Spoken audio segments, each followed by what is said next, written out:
Tonight on Hard Copy, startling videotape of a UFO, and it comes from an unexpected source, the U.S. Air Force. This is no home video. These pictures were taken by a sophisticated military tracking system, and it's got operators baffled. I don't know. Exclusive. The Air Force UFO. These are the secret images captured by a state-of-the-art military radar tracking system. Images which raise new questions about the U.S. military's knowledge of UFOs. A mystery called rods, flying translucent creatures that could be all around you, even though you can't see them. But what are they? We don't know where they came from. We don't know what they're doing here. We don't know if they're good for us or if they're harmful to us. The rods are translucent. They have translucent bodies, and they have what appears to be a membrane along both sides of the torso in bilateral symmetry. This is where the rod comes out of the ocean. Comes out right here. Boom. There it goes straight up. You can see it break water right there. We're getting footage from all over the place. I mean, there's thousands of these things all over the world, and they're appearing more frequency. I don't know why they're making themselves known, but I think it's because we can see them now. I know it's real, and I want to find out what it is.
Good evening, folks, and welcome back to another episode of Alien Addict. I hope you're all doing well in this crazy year of 2025.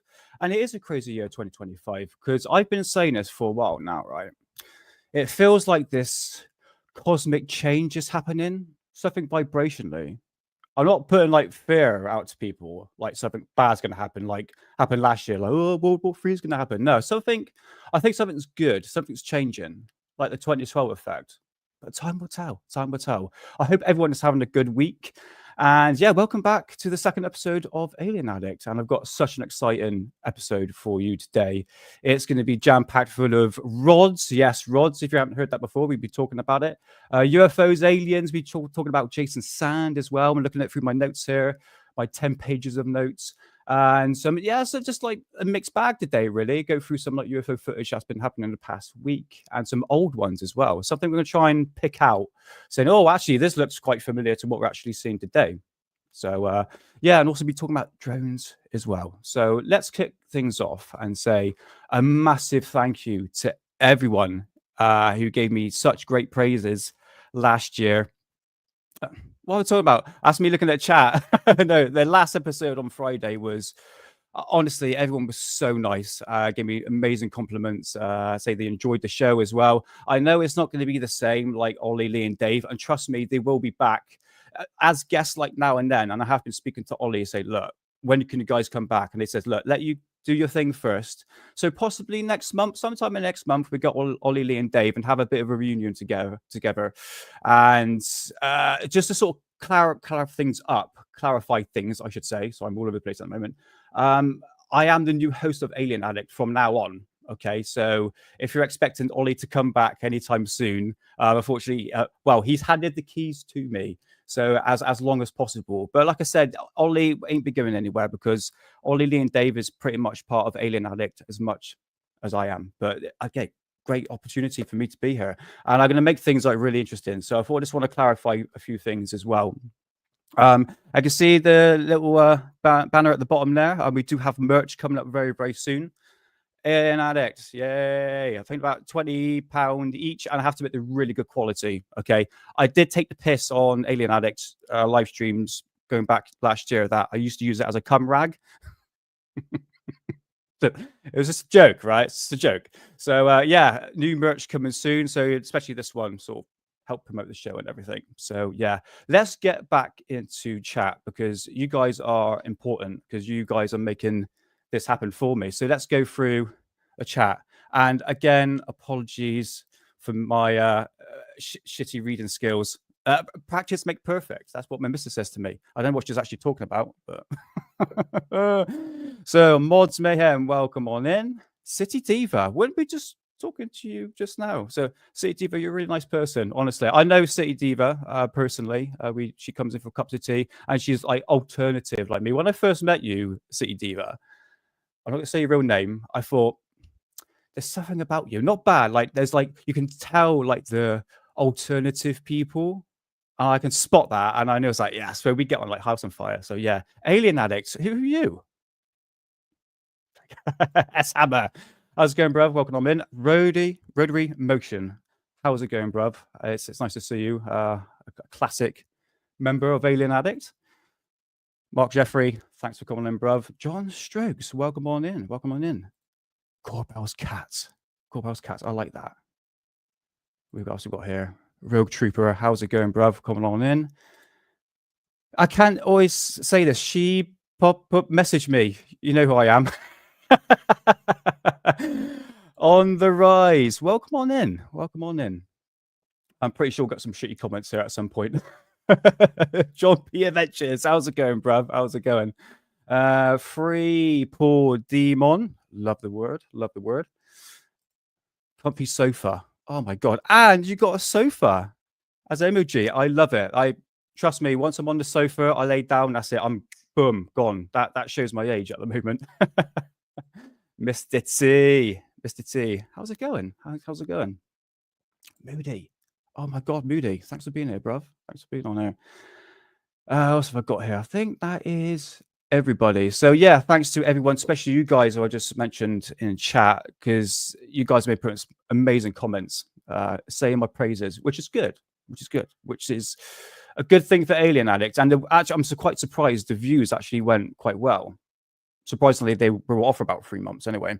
So before we get to the show, I take a swig of my tea. That's one thing I can't stand is when you hear someone slurp the tea. I know a certain YouTuber that does that. Not going to name who it is. I think his name's Ben. Anyway, so let's get on for today's topic. So again, it's a bit of a mixed bag. We're going to be talking about rods. Do you know what I noticed, right? When I did the thumbnail, Ollie's teaching me thumbnails at the moment, and I noticed I spelled the word rods wrong. I actually put an E where the D and the S is. Well, an idiot. So yeah, that's all rectified. So yeah, I think someone was put a shitty comment about that. But anyway, thanks for reminding me. So yeah, we'll be talking about rods, the phenomena that happened in the 90s, early 2000s. Once we get out of the way, we'll be talking about Jason Sand's interview with Joe Rogan. I don't think I'm playing the videos for Joe Rogan because I think it does a lot of copyright strikes. But anyway, we'll talk about that anyway. Update on the New Jersey drones. Do you believe the official story or not? End of day predictions. Yeah, I'm not going to talk about that. I'll plug a podcast in a minute. And also be talking about the UFOs and paranormal photographs that I've sort of come across and some personal ones as well. And I'll also be interacting with you as well. So what a show we've got on tonight, ladies and gentlemen. Right, first things first. I've got to plug the boys. That's what I'm here for. Cat's rubbing against my leg. The Daily Conspiracy Podcast. If you miss Ollie, Lee, and Dave, well, stop complaining. Get your ass to Spotify because that is where you find them 5 days a week talking about conspiracy theories. Because reptilians don't take days off. Still no proof of that, but we still... well, they do die, put it that way. Like I said, the Queen was a lizard and her zombie husband. Oh, God, hitting the algorithm here. So yeah, Daily Conspiracy Podcast. Honestly, it's so much fun. I listen to them every single day. A lot of dick talk. I don't mind now. I don't mind a bit of TikTok. You know, it kind of reminds me of like when you're like teenagers and you all get together and you just talk about dick a lot. Kind of reminds me of that. But Monday to Friday, because reptilians don't take days off. Again, no proof of it. But I'm sure they do. But yeah, go check them out, guys. Honestly, it's just like Alien Addict, but without the sensory and a lot of dirty talk, which I love. Talking about something dirty, okay, I saw something in the sky last year. I thought was a bit odd. I showed a picture to my mum and she told me to grow up. So does this look like a penis to you? Okay, so you got the two balls and the trail. That's what my mum told me to grow up. Show you one more time. See what I mean? I saw it. I was like, oh, that looked like a dong. Just saying. Just saying. Okay, let's move on to the show. Got on to something that's a bit important. There was something I was going to mention. Me and Hidden Underbelly, we go live every couple of weeks. Just a shout out to my good friend Hidden, who's potentially coming on next week. I need to ask him, but he said he will help me out anyway. But we go live every couple of weeks talking about like UFOs and stuff like that. We wanted to talk about a topic that was extremely dodgy, and that's human mutilation. You cannot talk about it especially on YouTube. And I don't know, because what I want to do is do like a Rumble channel dedicated to it, because I think Rumble is the way if you want to, break the silence, so to speak, because you got to really be careful what you say, especially on YouTube, So possibility in the near future, we'll be doing a human mutilation sort of UFO connection into that, because we want to show the photographs, but again, bloody gory. They're really gory. I could probably send everyone in the next episode a really good documentary to go check out by Richard D. Hall, which is amazing documentary. I think it's one of the best one on cattle and human mutilation. So that is probably in the near future, but I'll keep everyone updated. But yeah, that will be a bit of an X-rated evening, you know what I mean? But I'll just clarify a few things. So yeah, what I was going to do before we start the show, go through. What shall I go through? I know this is not original. Is that new sin? Hang on. Oh, original sin. Okay, right. Just a bit of pop culture news, because me and the missus have been watching something online. If anyone remembers Dexter, remember Dexter, the program? I have to admit, it was pretty like crap near the end. I wasn't really impressed with especially the last season. And they brought out like a sequel, which I thought was pretty crap. But if you've watched Dexter, the whole thing through, watch this. It's called Dexter Original Sin. It is fantastic. Honestly, it's a weekly episode on Prime. Me and the missus were really into like true crime and serial killers and stuff like that. So this is like kind of like right up our street. But I definitely recommend it. There's a recommendation from Alien Addict from me, Cosmic Nick, or some people call me Nazi Nick. But yeah, I don't know where I get. It's because I researched into German flying saucers. That's why. But anyway, Dexter Original Sin, go check it out. It's really, really good. And I swear to God, will not waste your time. DW, how's it going, man? How's it going? Welcome on in. Yes, Richard D. Hall. Silent Killers. Yes, that's it. Thank you, Rotary. Thank you very much. Go check that out, guys. I've been following Richard D. Hall. I know he's been in the BBC, sorry, the PPC, I should call it.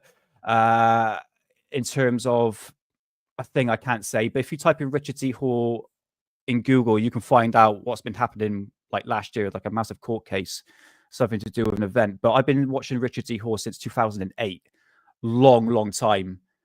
He dealt with like UFOs and stuff like that. Became a bit of a skeptic, but he produces a lot of documentaries. But yeah, check it out. Silent Killers. Pre-warned, it's quite graphic, but very interesting when it comes to investigation into that sort of topic. Dexter, you mean the show that was based on Dave's real life adventures? Is it? Really? Dave's real life adventures? Is that a program? I'll check that out. I'll write that down. I'll check that out, mate. I wasn't too sure if Dexter was based on a real event. I'm not too sure. Allegedly. Yeah, we've got to say allegedly. That's Hammer. So yeah, that's it. That's my pop culture work of the day. Also, I'm not promoting drug use, okay? But my missus bought something. She goes, "Oh, it's brilliant," and it's this. It's perfectly legal. There, you can buy it. You can buy it in shops. It's called Cali Candy. You can't see the word candy, and it's fruit rocks, and it's got CBD in it, right? So I just checked through recommendation dose, right? And it's it says you got to take 3. Take 3. Well, I've taken 10 and I feel fucking great. So sponsor me. Cali Candy, sponsor me right now. Sponsor Alien Addict. So yeah, I don't overdo it, but honestly, I feel fucking great. I feel like probably because I've got so much sugar inside me. That's why. But no, it's actually really good. Yeah, CBD stuff. Also, you can buy it in shops. You know, it's perfectly legal, but not promoting drug use. And besides, we're all bloody adults here. We're all adults. We can do whatever we like. But yeah, sponsor me. Cali Candy, sponsor Alien Addict, please. Right, that's enough of that bollocks. Let's get on with the show. So what we've got here, and I'm actually stuck to my notes this time, and I've shortened it down because I had way overboard last time. So on the show, yeah, do you know what? I've spoken to Ollie, as I do during the week, and he mentioned something that. Hold on, I just want to make sure this is coming up all right. I'm actually using my second screen now. Yes, it works. Okay, fine. Yeah, he was saying that it says on my last live show that I was doing, right? He says, Nick, I know over time you've become a bit of a skeptic. And I'm like, not necessarily. I'm not necessarily a skeptic. Of the lies.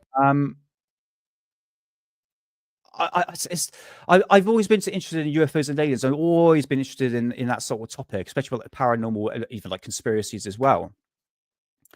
So I'm not ruling out UFOs exist, because we're going to go into that like in great detail through the rest of the year on Alien Addict. Trust me on that. It's just the conversation of disclosure and where disclosure is actually going. Because if you've been paying attention for the past 5 years or since 2017 New York Times article, you can kind of see how the game is played. Like just a typical example, like for instance, the Americans, Americans listeners who's watching this now or listening, you don't know what football is. Well, your football is a different type of football to what English football is. You call it soccer. So none of Americans really know how soccer is played. Okay. But if you sat down, watch these players trying to kick a ball in each net, basically, that's what it is, isn't it? You know, so you can, within the game, within that sort of 2.5 hour game or whatever it is, you can just figure out what the players are actually doing, right? So within, for instance, 10 years of you constantly watching these games, you can understand how the game is played and how the tactics are played. And this is how I applied that analogy to ufology, is that once you've been in the game and you tend to observe people like, you know, the guy on the screen, Luella Zondo, and you go, hold on a minute, you know, I don't really think disclosure, you can understand what I'm trying to say is that you understand how the game is played. And at the moment, I just don't really find disclosure, even though it has really been pushed, like something's going to happen, a slow disclosure. And I'm like going, yeah, I just don't see it. So in a way, I'm skeptical about getting disclosure out, basically. But I'm not a skeptic when it comes to UFOs and aliens and ghosts. Trust me on that one. So I just thought I want to clarify that just a little bit. I just think, I mean, disclosure, what would you classify as disclosure these days? Is it, I mean, I always thought, I mean, reading back through my old UFO magazines, that disclosure is that the government or whatever government, especially the US government, coming forward and saying, right, aliens actually exist, and probably given whatever evidence there is, well, it's very unlikely, you know, that was disclosure for me. I just don't see that happening personally, but people's got these different interpretations of what disclosure is. Some people say, well, we've got the military bringing out their advanced technology that is supposedly linked to extraterrestrials, but we don't really know that. This is it. It's all about speculation. So it's all up in the air, but I just want to clarify that. I just think, are we going to get disclosure? No, that's my personal opinion. That's just my personal opinion on that one. So I just want to clarify that. And this is a video from Chupacabra. He's banging out some amazing videos. I hope you don't mind me playing this. But this gets my overall gist of what disclosure is, especially the people involved. It's all the same. I keep seeing the same cycle of like the UAPs. Unexplained aerial phenomenon. So they're having hearings, and you know, Chuck Schumer, you know, that paragon of virtue is like, was he sick of the lies? and he's signing a bill.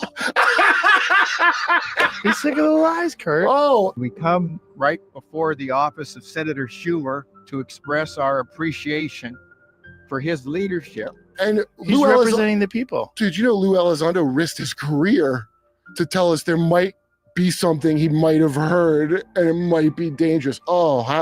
And there's a documentary, and I'm going to see James Clapper on a documentary. James fucking Clapper. He gets an attack of the honesties about UFOs.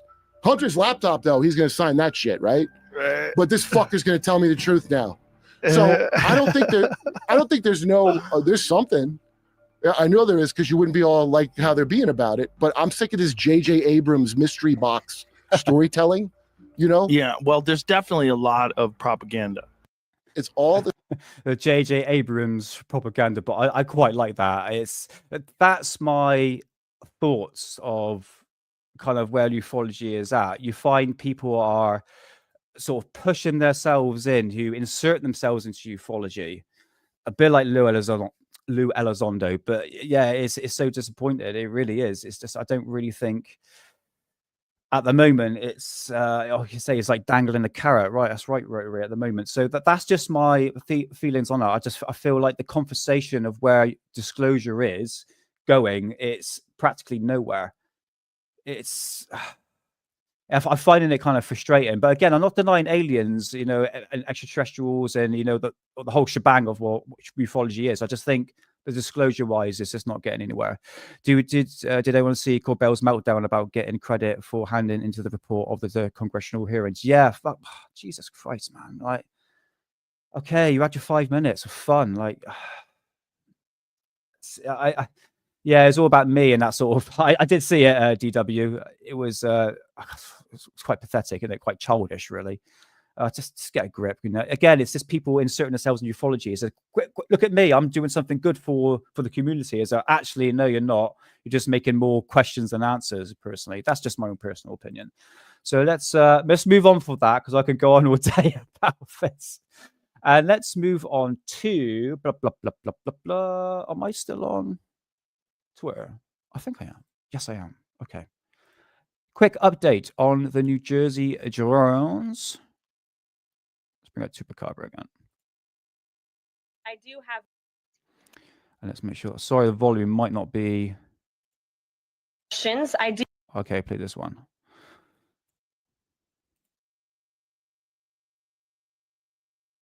Are you all good here? I think we're all good. Yep, right, brilliant, fantastic. Okay, New Jersey drones, mass hysteria, woo! A big part of it was hysteria for sure. You can't rule that out. But people were seeing drones, but people were also seeing helicopters and planes that were pretty much filming, and that was being put out a lot by the mainstream media. You cannot deny that. Okay. Also, there were these balls of light, these orbs, which is quite a main feature just after the rods, as we're going to be talking about. So the balls of light, I think we need to take a bit more seriously, because I have been poo-pooing it for the past couple of years, because it's like, oh, it's the same thing. It's the same thing. But these ones that have been in the mix of these drones have been doing like morphing and changing. Again, one would argue is saying, oh, no, that's just the camera going out of focus. Okay, sure, I understand that. And I've done experiments, but some of these orbs are just really strange. It's just odd. But anyway, we officially have a confirmation about the drone theory. And before I turn to questions, I do have news directly from the President of the United States that was just shared with me in the Oval Office. From President Trump directly, an update on the New Jersey drones. After research and study, the drones that were flying over New Jersey in large numbers were authorized to be flown by the FAA for research and various other reasons. Many of these drones were also hobbyists, recreational, and private individuals that enjoy flying drones. In time, it got worse due to curiosity. This was not the enemy. Hold on. Let me put me on bigger screen and let me do that again. Are you believing it? Do you think this is the truth? Chat, what do you reckon? a part of me wish that the Trump administration will give the truth, but the FAA, which stands for, chat, please help me out here. They said that's what the drones were. It's for surveillance sort of operations. Oh, I'm sorry, my cat drive me up. Oh, you stay there, darling. You stay down. So yeah, the FAA is basically saying that this is the aim of what the drones are. They're actually doing surveillance. They're actually surveillancing. Surveillance in what? The public? Well, we don't need to do that because we got our phones with us.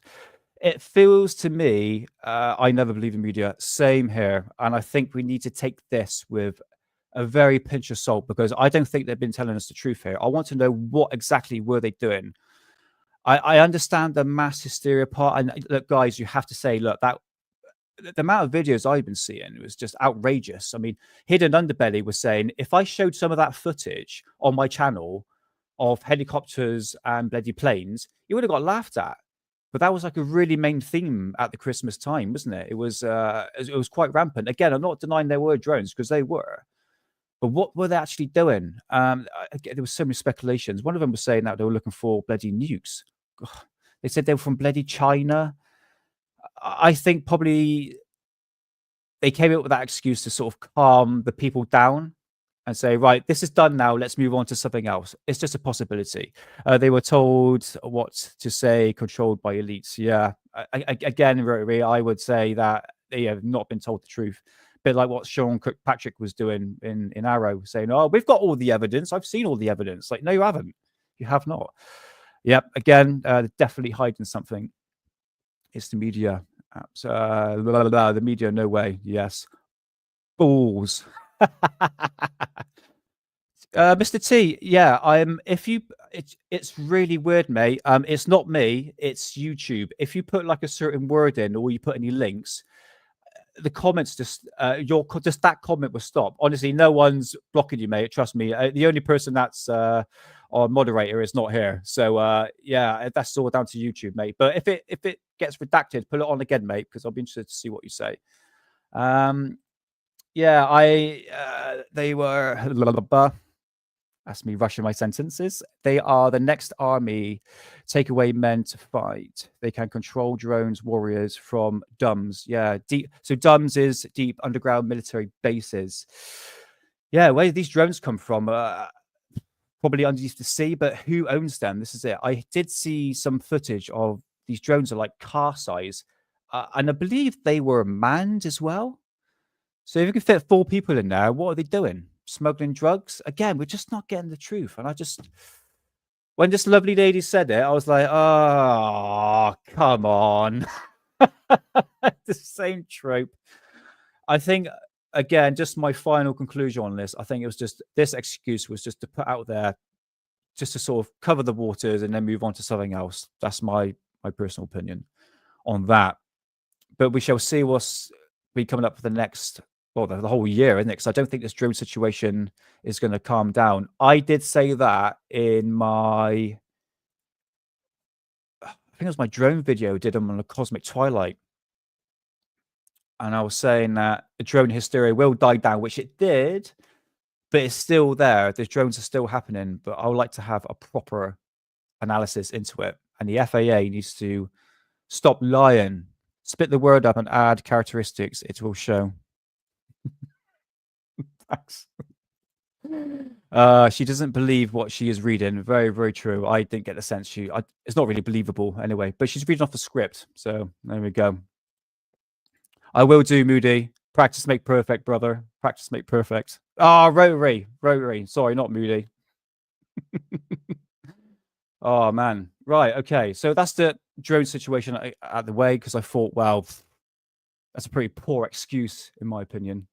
And I thought the administration could have done better. But I'm not blaming the administration. I should say that. It's the FAA, which stands for, please help me out, chat. Right. Okay. Right. So that is out of the way. Go out of the way. And let's move on to the show. To something that's been happening since the mid-90s, believe it or not. The mid-90s. And that, I haven't got the thing up yet. Hold on.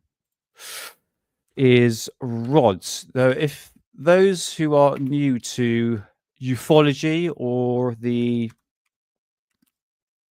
alternative scene, you may not have known this phenomenon called rods. I'm going to bring it up here now. Both. Is it going to come up? Wait for it. Yeah, it's coming up. Okay, cool. Yeah, so this phenomena started to come out around about the late 90s. These series of videos that were circulating online. And bear in mind, this was like the early days of YouTube. Not YouTube, of the internet. YouTube didn't exist at that time. And people were wondering, well, what is this? What is this strange streaks that are appearing across the camera lens, even in like live camera as well as sort of cameras, as photographs as well. And many speculations on this phenomenon, so which started in the alternative scenes back in the UFO community in the late 90s until the early 2000s. These strange streaks had a very complex structure that performed maneuvers, almost like kind of bugs. Yeah, we'll get to that in a minute, don't worry.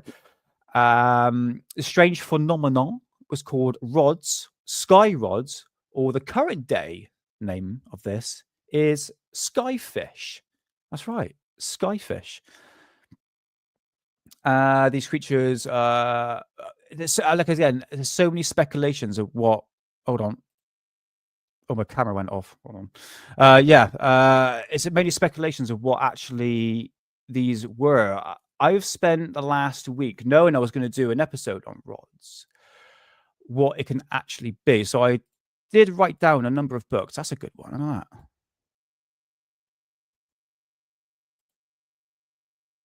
Yeah, it's just they look like centipedes, isn't it? Flying centipedes, flying rods. What are they? Exactly. Screenshot. What are they? So some say they're aliens. Some say they're space creatures, undiscovered life forms, spirits, paranormal, angels, fairies. Yeah, I'm going to get to that episode soon. Dimensional beings, or just bugs. Yeah, there's like a whole shebang of information you can find on rods. So there's different books you can find on this this absolute craze that people don't really find out, or because it's been pretty much debunked. And we'll get to the debunk side when we sort of go through some of the sort of theories behind it. So if you like any books on this, you've got something called The Rods, the New Phenomena of the Paranormal. Rods, the Field Guide for Paranormal Investigations, the UFO Phenomena, Should I Believe, Sky Rods, and this is a big word, the Encyclopedia. I'm not even going to read that. Sod that. That's a big fancy word that I'm not going to read because I'm going to make myself look all right tit. So I've been more or less going on the internet looking at PDF pages of this books, and I've had AI read it for me. Yay!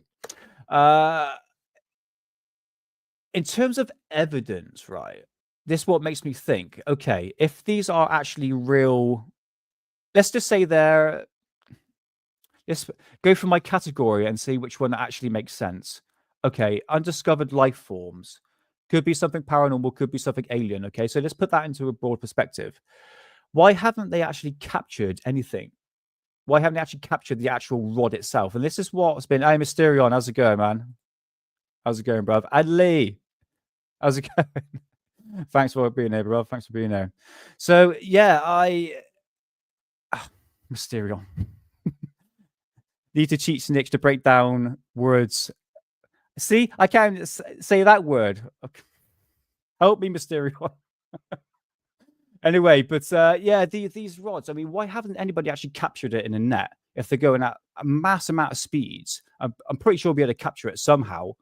Again, if they're from the naked eye and you can't see it from the naked eye, it's kind of hard to work out what it actually might be, if it might be like a bug or anything like that, because there is an effect you can do, which people that film the trails in the sky, if you get your camcorder and you film it into the sun And if you get, for instance, like the tiles of the roof, and you sort of block the camera view, you can actually see all these particles flying about. And I did notice that there are almost like rod effects that were starting to like fly around the camera. I'll bring up on the next episode. I thought to bring it up with me. So there's very speculations of what these can actually be. I will bring up some videos, which I'll do in a minute. So that was just one question I wanted to ask: is how come we haven't even captured any of these creatures? Why can't we see them with the naked eye? And also, obviously, to capture these rods, you need a certain settings to be set on your camcorder or camera, which is a low light resolution and a high shutter speed. So as I'm going through this information, trying to find out what actually rods are, I started to notice that I came to like a stop, okay, like an exact stop, a bit like my German flying saucer research. And I thought, well, there really isn't any like conclusive evidence to prove what it is. There's definitely something out there for sure. There's something out there, but what can it be? So let's bring up a video, because I can blabber on talking about this for absolutely ages. And let's bring up a documentary. I did actually put this in the description on Twitter to this documentary called Rods. Should we bring up now? Which I do have a copy of it here. So this is my video VHS tape on rods that came out 2001. The smoking gun evidence. Well, we'll see about that anyway, because a lot of people say it has all been pretty much been debunked and everything. So that is my original VHS tape on rods itself. But I managed to find it on YouTube, and I did put it in the description for people to look at. And let's go through. Where did I put the thing? Like that.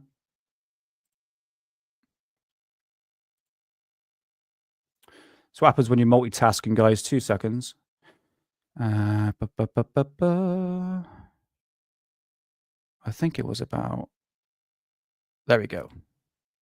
Okay, the first evidence of rods, 1994 to 1995. So we're actually going to the mid-90s and not the late 90s. So let's click play. So this is going to be like an explanation of what rods could possibly be. All right. Early on, when Jose, first brought out the rod phenomena, he located up here to Lakewood, Colorado, where I live, and I was very skeptical at the beginning. I said, well, I want to see what he's talking about.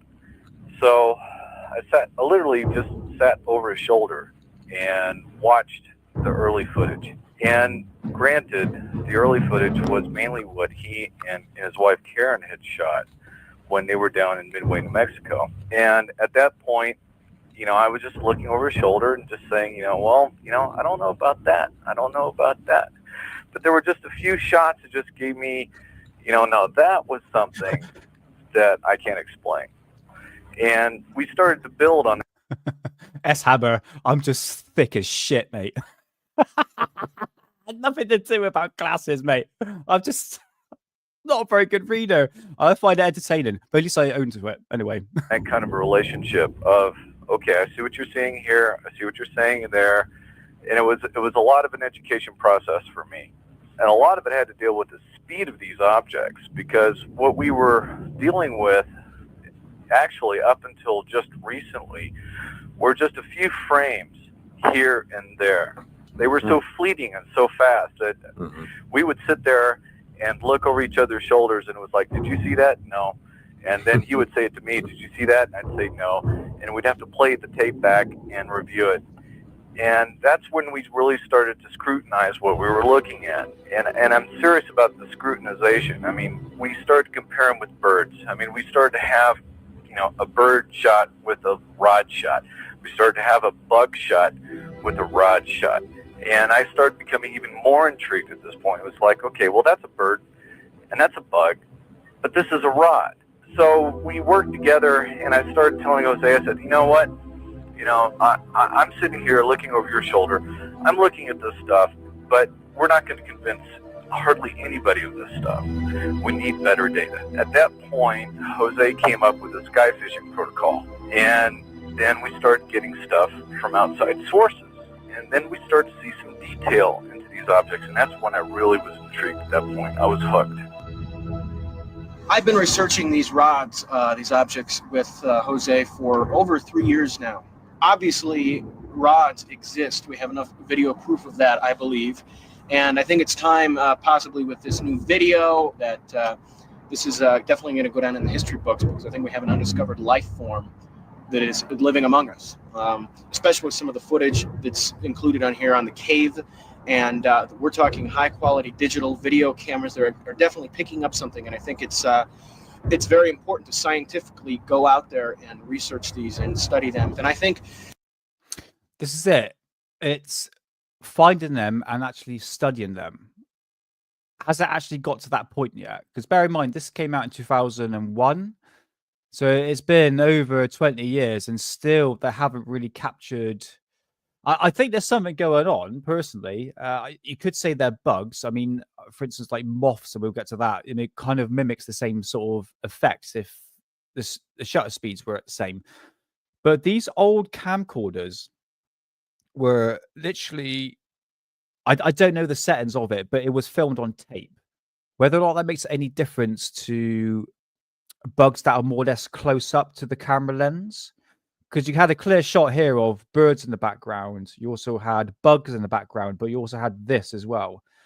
Is it an unexplained life form that we don't know about? Is it really is a tricky one. We'll get to some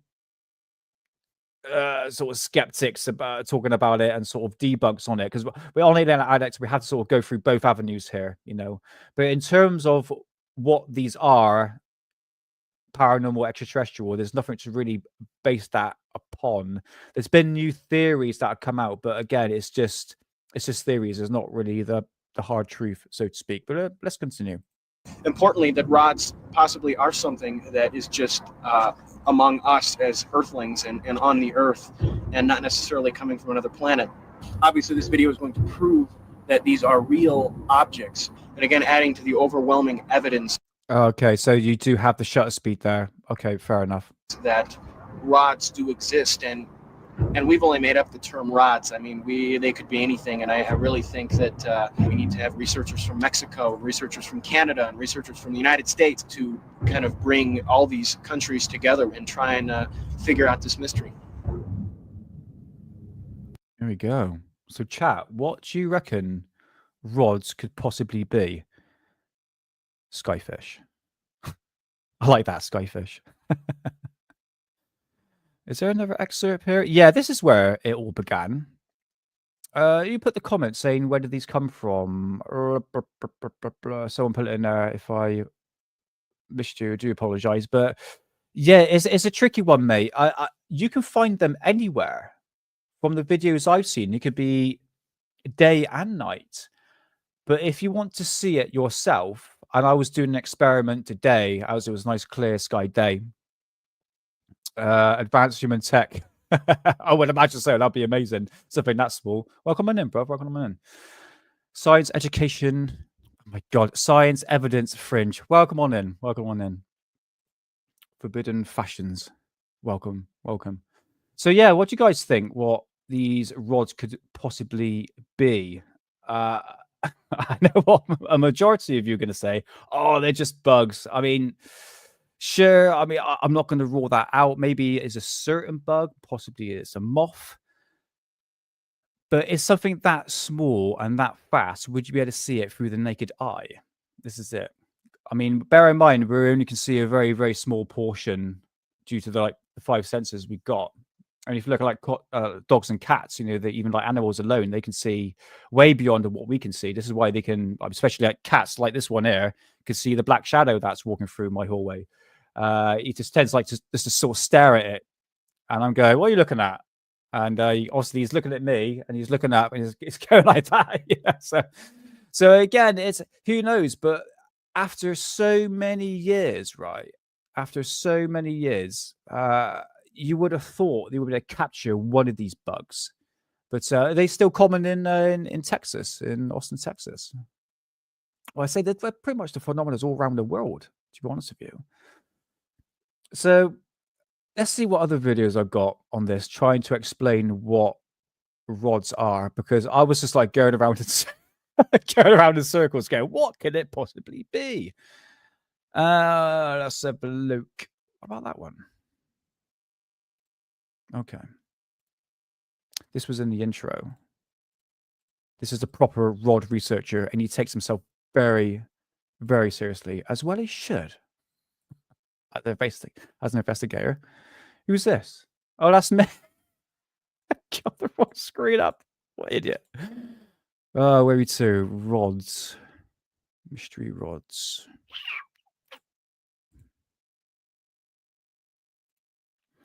Where are you to? 2 seconds, guys. 2 seconds. I had you up somewhere.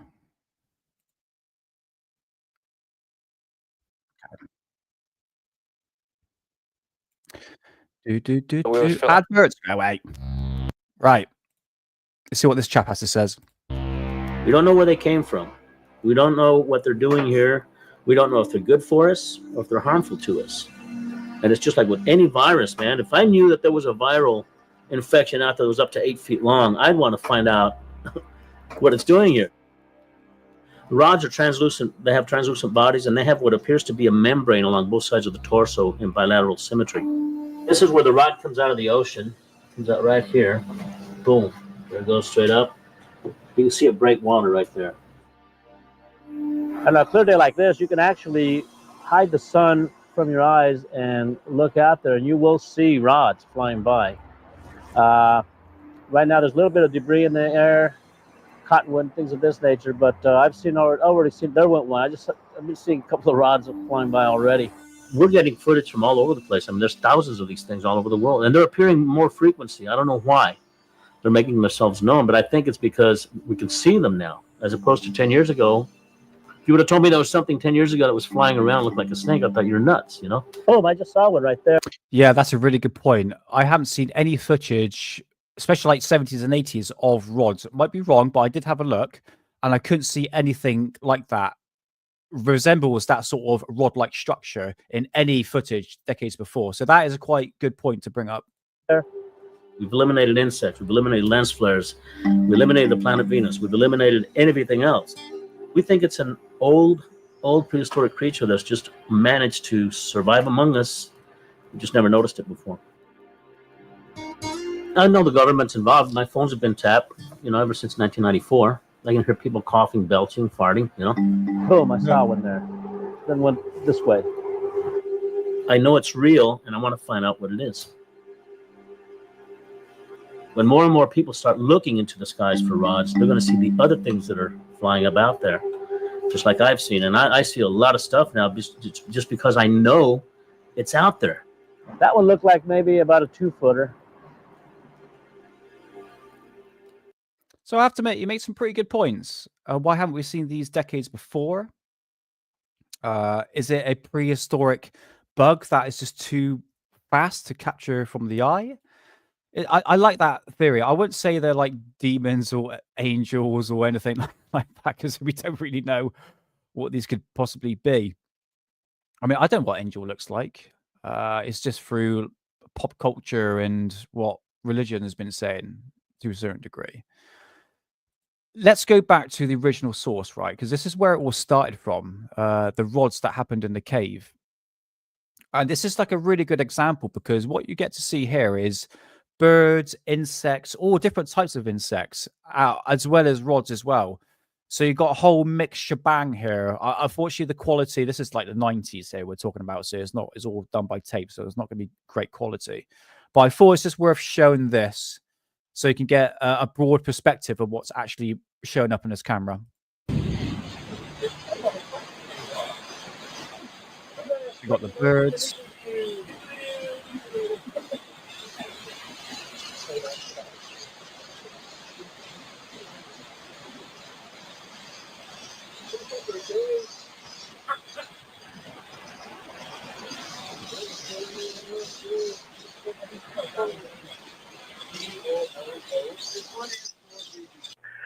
we've got a shot with a rod coming basically over the shoulder of the videographer, Mark, and it pulls away from you in banks, and you get an end-on shot of it, and you can see that these appendages, fins, whatever you want to call them, are mounted on, against the side of the torso, and then it banks away from you and turns again and gives you another look, and it's all one continuous sequence. It's a mind blower. When we were scanning the tapes and each Hi, Ben. UFO or object Love had your a photo. different shape, we had to name them different names, and we came up with the rods because it looks like a microorganism, a bacteria, a virus. The rod shape looked like what I saw under the microscope. Being a medical assistant, I saw that commonly, the rod shape. So I immediately said, those are rods.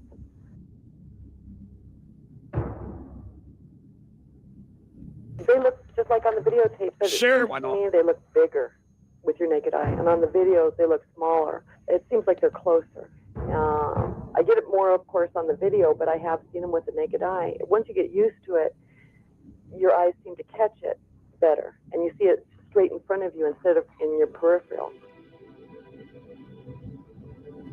Simon Fly. How's it going, mate? Welcome back. I was on vacation with the kids to get away from it all, and I was videotaping, and I thought, well, okay, we'll aim the camera up towards the sky for just a moment, and lo and behold, a rod went over the plaza. And I saw it, and I went, on the tape so I could mark it with my voice. And that's how that happened.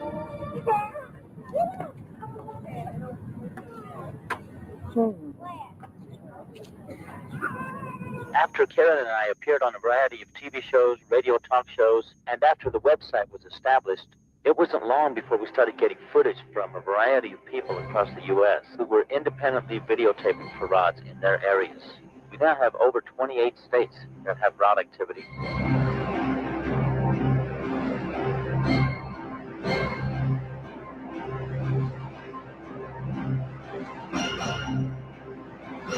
Okay. All right. You get the idea, guys. You get the idea. I quite like the idea. Science, evidence, fringe. I'm sorry I ballshed the name up when I said it earlier. Some ancient creature that survived. I quite like that idea. But again, why haven't we actually captured the bloody thing? I want to see it. I think we're at that point now. It's good to speculate. This is what Alien Addict's about. We need to speculate on what these things are, but I just want to see the bloody thing. I actually want to see it, see what these things actually are. And it's been so long, and no one's really captured it. So, in regards of the bats were though, actually it makes sense because it just sounds like bats. Actually, obviously, bats live in caves anyway, so that really does make sense. But yeah, Simon Fly, I haven't seen you in a while, mate. Welcome on back. Welcome back. Scottish Allen 420. Oh, mate, I would love the 420, but the thing is, it will balls up my reading even more, and I will look more like a tit. Thanks for being on here, mate. Thanks for being here. TW likely. Peter, how's it going? Welcome on in, bruv. Welcome on in, and yeah, hope you enjoy the show, mate. And thanks for being there. Right, should we get to do the debunks of this, because I've been going through a lot of footage and trying to find out what these could possibly be, and it's all to do with speculation, isn't it? Nick just wants to see a nice firm rod. Nothing gay about that. Moody, spot on, mate. I love your words, bruv. Honestly, get off the screen. Right, let's bring up the. Again, I don't like to be like the skeptic route, you know what I mean? But I think it's just worth going through something that people have done experiments of to try and replicate. Possibly bugs can actually look like rods, basically. Right. Oh, it's this bloody History Channel. Am I going to do this? Ooh.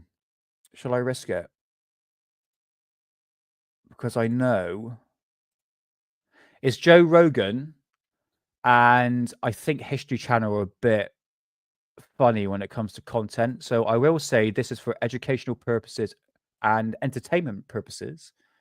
And please don't copyright me, History Channel. please.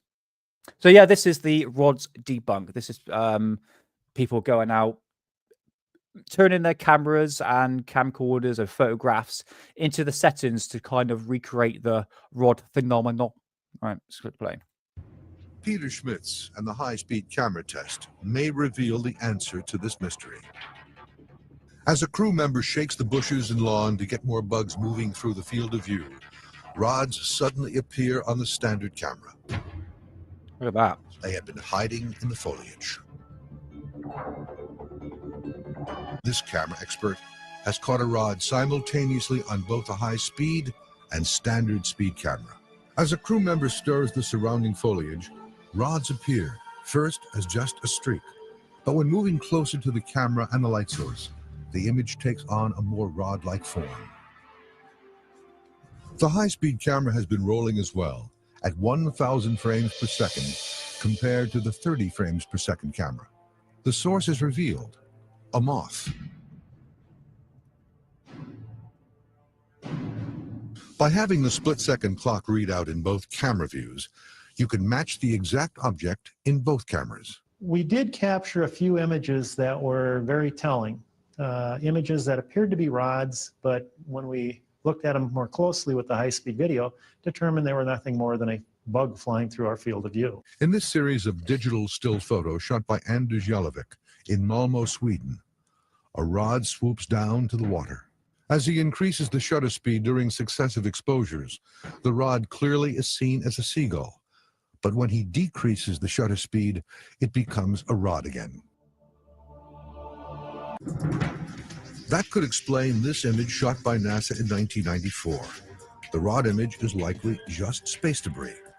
And this video... pictures don't lie or cameras don't lie, and that's not necessarily true. They do the best they can to tell the truth. Mike Bergeron is an engineer with Panasonic Broadcasting, a company that manufactures cameras. But if rods are all known objects distorted by the camera, why are they not seen all the time? A camera can be fooled just as your eyes can be fooled. Different things might fool the camera that wouldn't fool your eyes if you were there. And a camera, especially a modern digital camera, it makes assumptions about what it thinks pictures ought to do in a normal situation. Now, occasionally it guesses wrong and it creates things that aren't there. And what about the Mexican cave video, where birds, bugs, and rods are all seen in the same field of view at the same time? The moving objects that are most likely to cause a double image artifact or a motion blur artifact are the objects that are moving the fastest from the camera's point of view. The things that will appear to be moving the fastest from the camera's perspective are things right in front of it. So they don't have to be going that fast to be going very fast as far as the imager is concerned. If they're moving fast enough, they can get a motion blur where they are in many places at once in the course of one exposure. The reason rods are only found occasionally is because you need just the right mix of object speed, distance from the camera, shutter speed, and light. I would argue with, especially the one at night. Okay, right. Look at the cave footage. Look They how are in this from the camera's yeah. point Look of how view. smooth it is. The things that will appear to okay. Look how smooth that is compared to now. Watch the guy moving. Where are you to, mate? Where are you to? Right now, watch this guy moving. If they're creating the same settings, why isn't this guy moving smoothly? Look how blurry he is moving compared to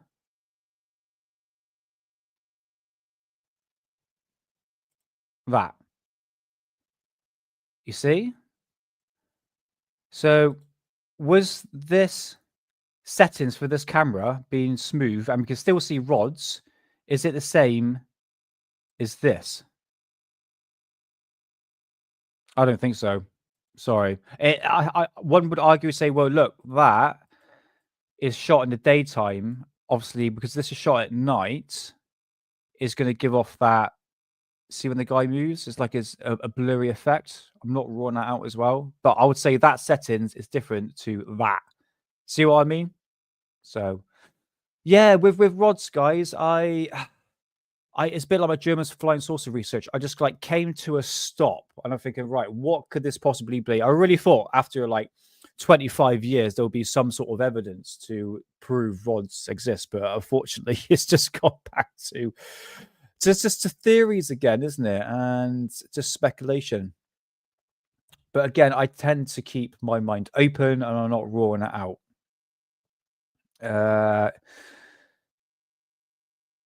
Yeah, it seems like normal speed. Bear in mind the. Oh yeah, you're right. No, you're right. Yeah, you can see it's just slightly slowed down. But I'm thinking about how blurry it is in terms of like when this guy is moving. You see what I mean? It's all a bit too blurry in that aspect. But I tend to keep my eyes to the skies and see these rods, and I haven't seen any in my 35 years I've been living. So again, I keep my open mind on this. Who knows what it could be? Who knows? So I thought it's been a while since rods have been brought up into the ufology circle, and I thought I'll bring it up for today. And hold on, there we go. So yeah, on that, I think that is it for rods. I'd like to hear one more thoughts of what you think this could possibly be, guys.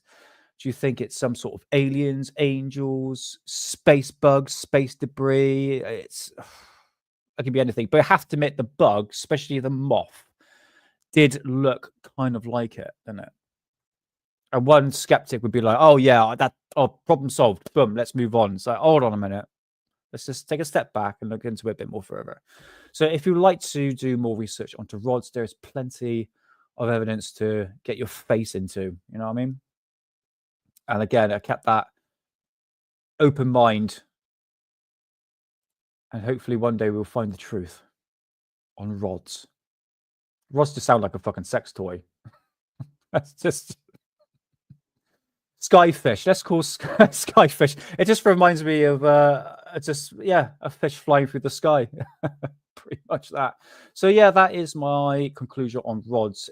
I think it's more or less a prehistoric creature that's just too fast for the eye can see, and probably a bit paranormal into it because they kind of look see-through, don't they? In some of the videos, could be the camera quality.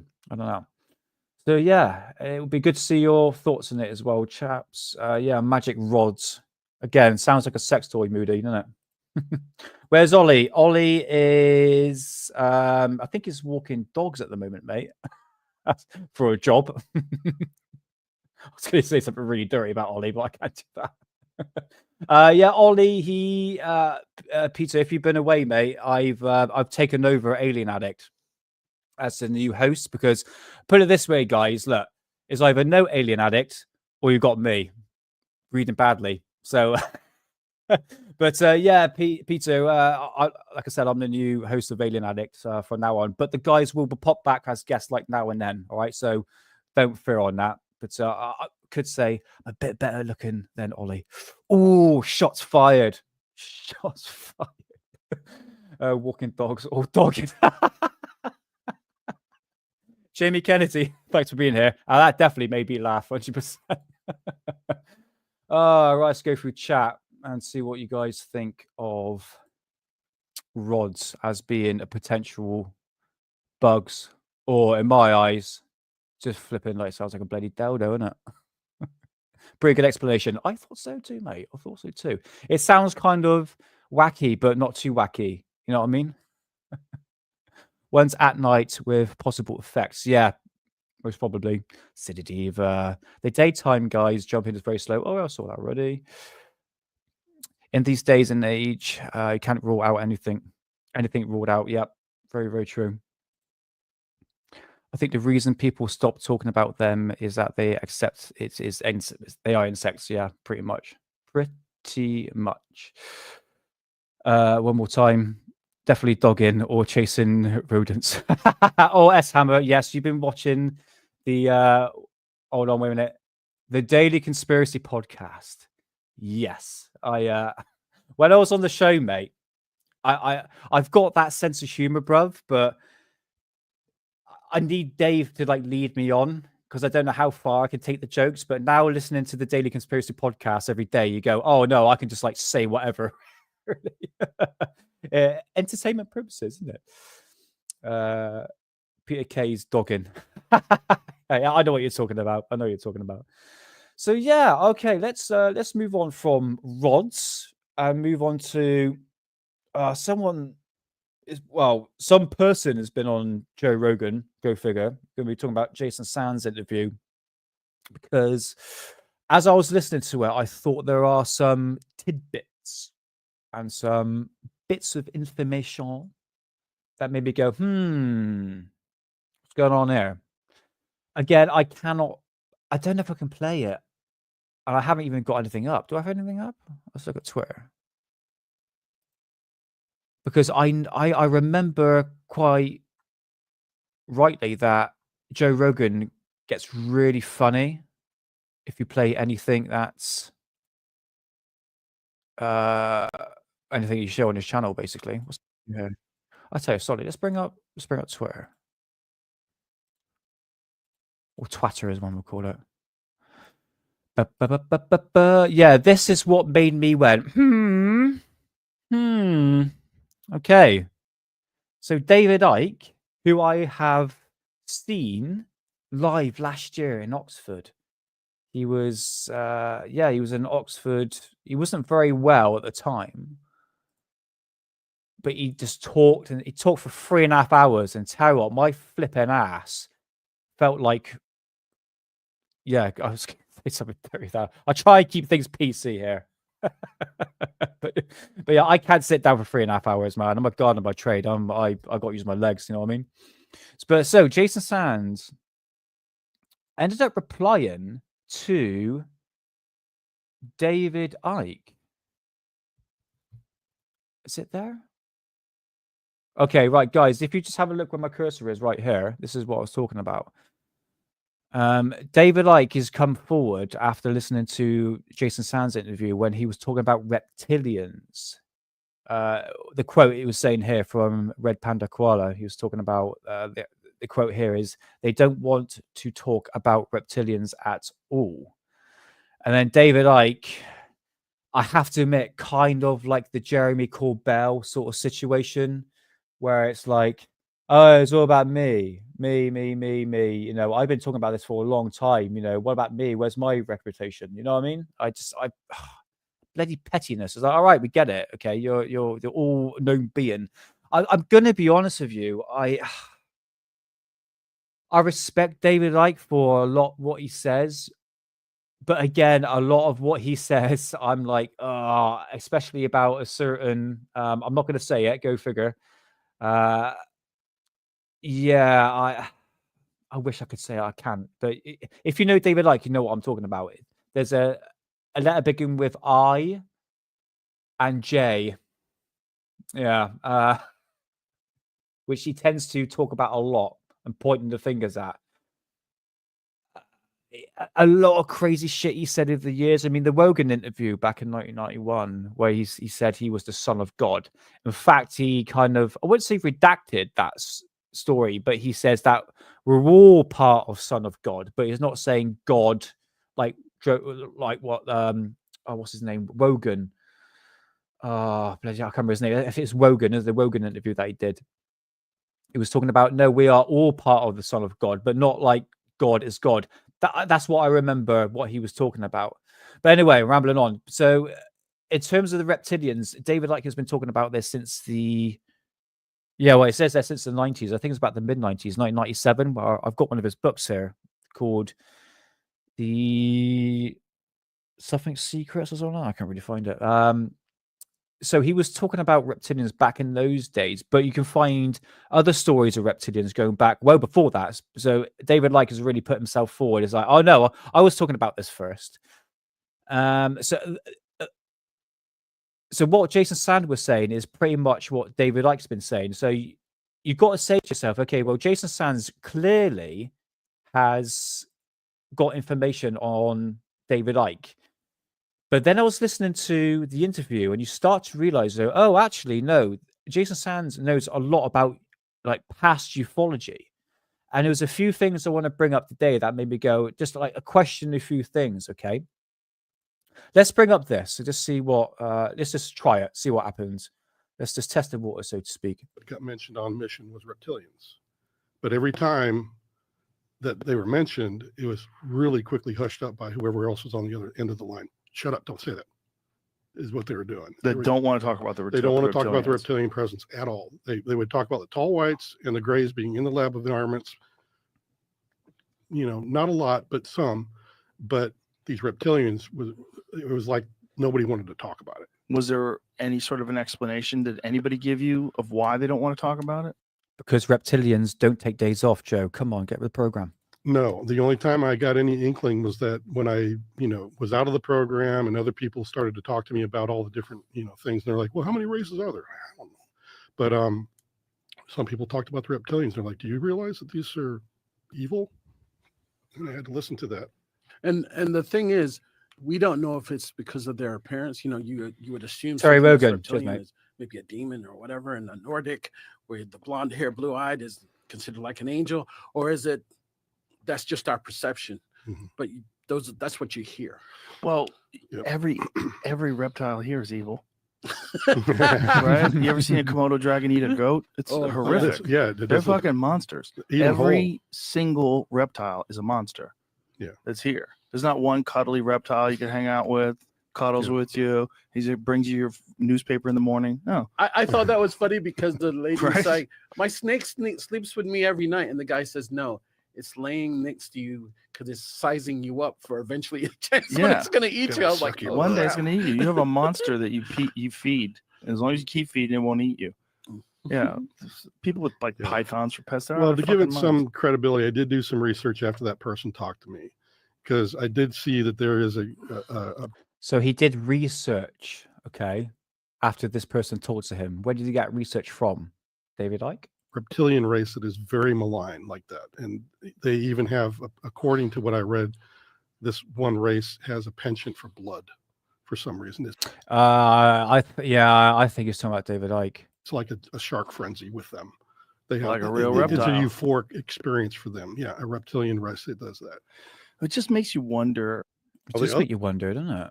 So there we go. That is Jason Sands.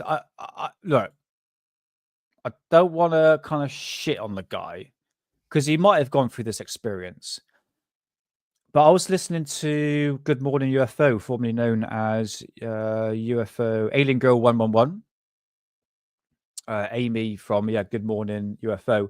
She was talking about Jason Sands earlier, and I forgot I was going to go with that, to be honest with you. Completely gone. Woo! Right with my head. It's like a 420 or something. But I'm not gonna. Go check out Good Morning UFO. Go check out Amy. Go subscribe to her because she does work very, very hard on her show. So she's definitely worth the recognition for sure.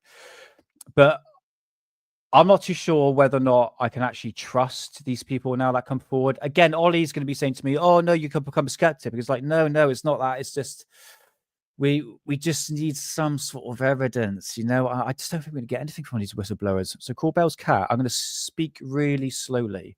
Rogan pushed the Corbell Knapp narrative when Elizondo, then Fox and Greer, now a couple of jokers are being pushed on us. I have to admit, yes. As always, trust me, dude, no proof. Yeah, this is the thing, Corbell's cat, is it just seems to be this like continuous cycle. Again, I'm not being a skeptic, I just look, this is just what it is. It's just we're saying a bunch of false, empty promises. Something's gonna happen. Trust me, I've got intel on this high-ranking officer from the intelligence agency or whatever, etc., etc. I just need some sort of clarification. And a lot of wacky stuff he's been saying. I mean, I say a lot of wacky shit. But if we go back to where Jason Sands kind of started in the interview, he was saying that he saw a red ball of light when he was a kid. And even his mother said he saw this light as well. He said that this red ball was about 40 feet in diameter, which is pretty bloody big. And I also know someone personally who's seen these balls of light as well that sort of linger. So there's some, I'm not ruling that out for sure. I mean, these balls of light, I think we need to talk more of is that it's, it has some sort of intelligence behind it, like rods. He seems quite familiar with ufology. Yeah, that's what I've started to notice. He brought up a lot about like Roswell. I need to get about this because that one aspect he was talking about made me go, not too sure what he's not really clarifying what he's really saying, especially when it comes to research. So he's very familiar with ufology, especially like the old cases. So he's definitely done his research on that behalf, and he tends just to sort of, in some cases, insert himself into that. And there's one footage I'm going to bring up now. I think it's really quite important. It's a very old footage from it's from the 1990s. Hang on, I need to go into my emails. I love this footage because, you know me, I like my old style, like UFO footage. That's just me. I'm a very old school researcher, especially when it comes to books and stuff like that. So this is from 1994, taken at a... I was going to explain it in the video here. Let's just bring it up. And this was actually played in the intro. Headline edition, July 8, 1947. The Army Air Force. No, hold on. My bad. Where is it to?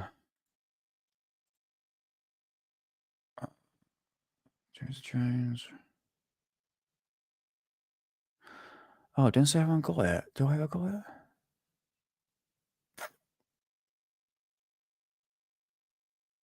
2 seconds, guys. 2 seconds. Oh, yeah, that is it. Oh, flipping idiot. Flipping idiot. Okay. Right. Here we go. Anybody remember this? Copy. Startling videotape of a UFO, and it comes from an unexpected source. The News Nation. Imagine this is News Nation back in 1994. Sounds familiar, doesn't it? Listen. U.S. Air Force. The government has more information than it is generally willing to reveal to the public. So just imagine this as News Nation back in 1994. It kind of sounds very familiar, but the footage is a lot clearer, even though it is crap. It's 1995, for Christ's sake, you know, so it's ain't going to be the better quality, but you can make out this craft as some sort of flying saucer. Tonight on Hard Copy, startling videotape of a UFO, and it comes from an unexpected source, the U.S. Air Force. The government has more information than it is generally willing to reveal to the public. This is no home video. These pictures were taken by a sophisticated military tracking system, and it's got operators baffled. I don't know. Exclusive. The Air Force UFO. Now, a new UFO mystery over the Nevada desert, and this time, pictures of the strange objects were captured by none other than the U.S. Air Force. I don't know. These are the secret images captured by a state-of-the-art military radar tracking system. Images which raise new questions about the U.S. military's knowledge of UFOs. Where'd it come from? It might look like a home video, but the numbers burned into the screen are actually high-tech computer-generated coordinates, like something out of Star Trek. That's how radar operators can tell exactly where the object is and how fast it's going. This is sort of a Nintendo game for adults who are playing serious games. These videos were recorded near Nellis Air Force Base in Nevada, home of the infamous UFO hotspot known as Area 51. This is where top-secret military aircraft are designed and tested, and even though the Pentagon denies it... I want to tell you a story. Go away, adverts. I used to believe that Jesus was... Some say it's where the U.S. government secretly investigates UFOs. People need to know that this does exist. Sightings are occurring more and more. This man, we'll call him Steve, worked on top-secret projects at Nellis Air Force Base, and he says UFO sightings are common there. This wasn't the first time I've seen the videos. I've seen other videos that are similar to this. It just lent to the validity of what I already believe. They're here. The first of 2 videos obtained exclusively by hard copy shows a tiny dot over the horizon. Radar operators are having a hard time figuring out what it is. So this camera, I believe, according to Jason Sands, this is what he said, because he was actually shown this footage after it happened. It's hard to believe that. Again, it's just like stories. But yeah, you make good points there, people in chat. Yeah, he's a good talker. He's a good talker, and he goes, like I do. Like he's trying to think of what to say, and that's one way you can tell that someone's actually lying. To go 3.5 hours and just rambling on about stuff, sort of regurgitating ufologies, best top cases, so to speak. It doesn't really add credibility to what he's actually saying. Unknown object, aircraft some type. It seems to be hovering near. Look at the readout in the upper right-hand corner. It says the object being tracked is over 10,000 meters away. That's about 6.5 miles. Whatever it is, it's solid and large enough to spike the radar return. There's a rod. This target is fairly stationary until the very end, when it moves extremely rapidly. It must have a fairly large radar cross-section to return the signal back. That's why I believe the object was fairly large. A second video from Nellis Air Force Base. This time, the target moves slowly above the horizon. Once again, radar operators have no clue what they're looking at. They're familiar with all types of military targets. This very much surprised them. They're very much trying to figure out what type of targets these are. We asked Chuck DeCaro, a nationally recognized expert on military technology, to take a look at the tapes. There are many possibilities there. If you can eliminate all those possibilities, then you come up with some technology that is unknown. And that would be a very big story. Yeah, look at it. Hard copy had one of the Air Force tapes digitally enhanced. The result? There are no wings or rotor blades visible on this craft. But is it a visitor from outer space? Or could it be a classified military project? A high-tech flying object hatched from Area 51? The government has more information than it is generally willing to reveal to the public. Another look at the secret Air Force tape. Notice how the object continues upward and seems to change shape. The object might be a weather balloon buffeted by the wind, or the transformation could be attributed to a reflection. Rich Terrell is an astronomer and an expert in optics. Under those lighting circumstances, you get reflections, you get different changes in the way an object will appear without it ever changing shape. It's just the lighting that's changing. But Steve insists that there is more to this video than meets the eye. He says the radar operators who recorded these images know what they saw. They just can't explain what they are. Based on my experiences, both personal and military, there's no doubt these alien systems exist. No surprise when we tried to contact authorities for an official response, both Nellis Air Force Base and the Pentagon declined to comment. There we go. Denied to comment. Again, a very recurring theme, isn't it? You ain't going to get the answers to anything. I mean, I have to admit, footage like this, if we go back a little bit, it looks pretty good, doesn't it? For 1994.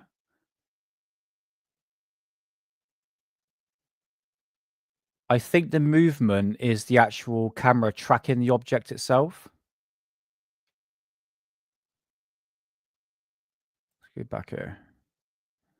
That's so typical 90s hair, isn't it? It's like hair my mum had. So it's definitely a solid object, you can see. Yeah, Moody, you mentioned drones, mate.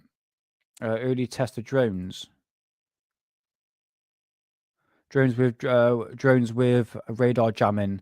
Yeah, a bit like Foo Fighters I was talking about, potentially being some sort of drone. But it looks like a flying saucer, like your typical 90s, 60s, 50s flying saucers, like the brim of a hat, you know? So, yeah, I thought I'll just show it because Jason Sand did bring up this footage and saying that he actually did see, was actually shown this footage shortly after. And again, he started to bring up another thing that I need to talk about. Oh, sorry, let's just play it because it is worth showing. So he was mentioning about Roswell, and Joe asked him what caused the crash at Roswell. And let's bring it up to YouTube. Joe Rogan Experience. Joe Rogan, if you are listening, please promote Alien Addict.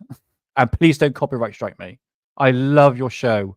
I'm a dedicated listener for many, many years. Please don't fuck up this live stream. Right, where are we to? 11:50. It says 11:50. Okay. Right. Okay, so if Even the before I tech, was born. but if the tech that we have now that allows us to tell them to land didn't exist before, why did they crash before? Like, what is Roswell? Well, Roswell, the most accurate account is the one where the microwave radar waveform upset the onboard avionics inside these craft that these NHI were flying on that day in Roswell.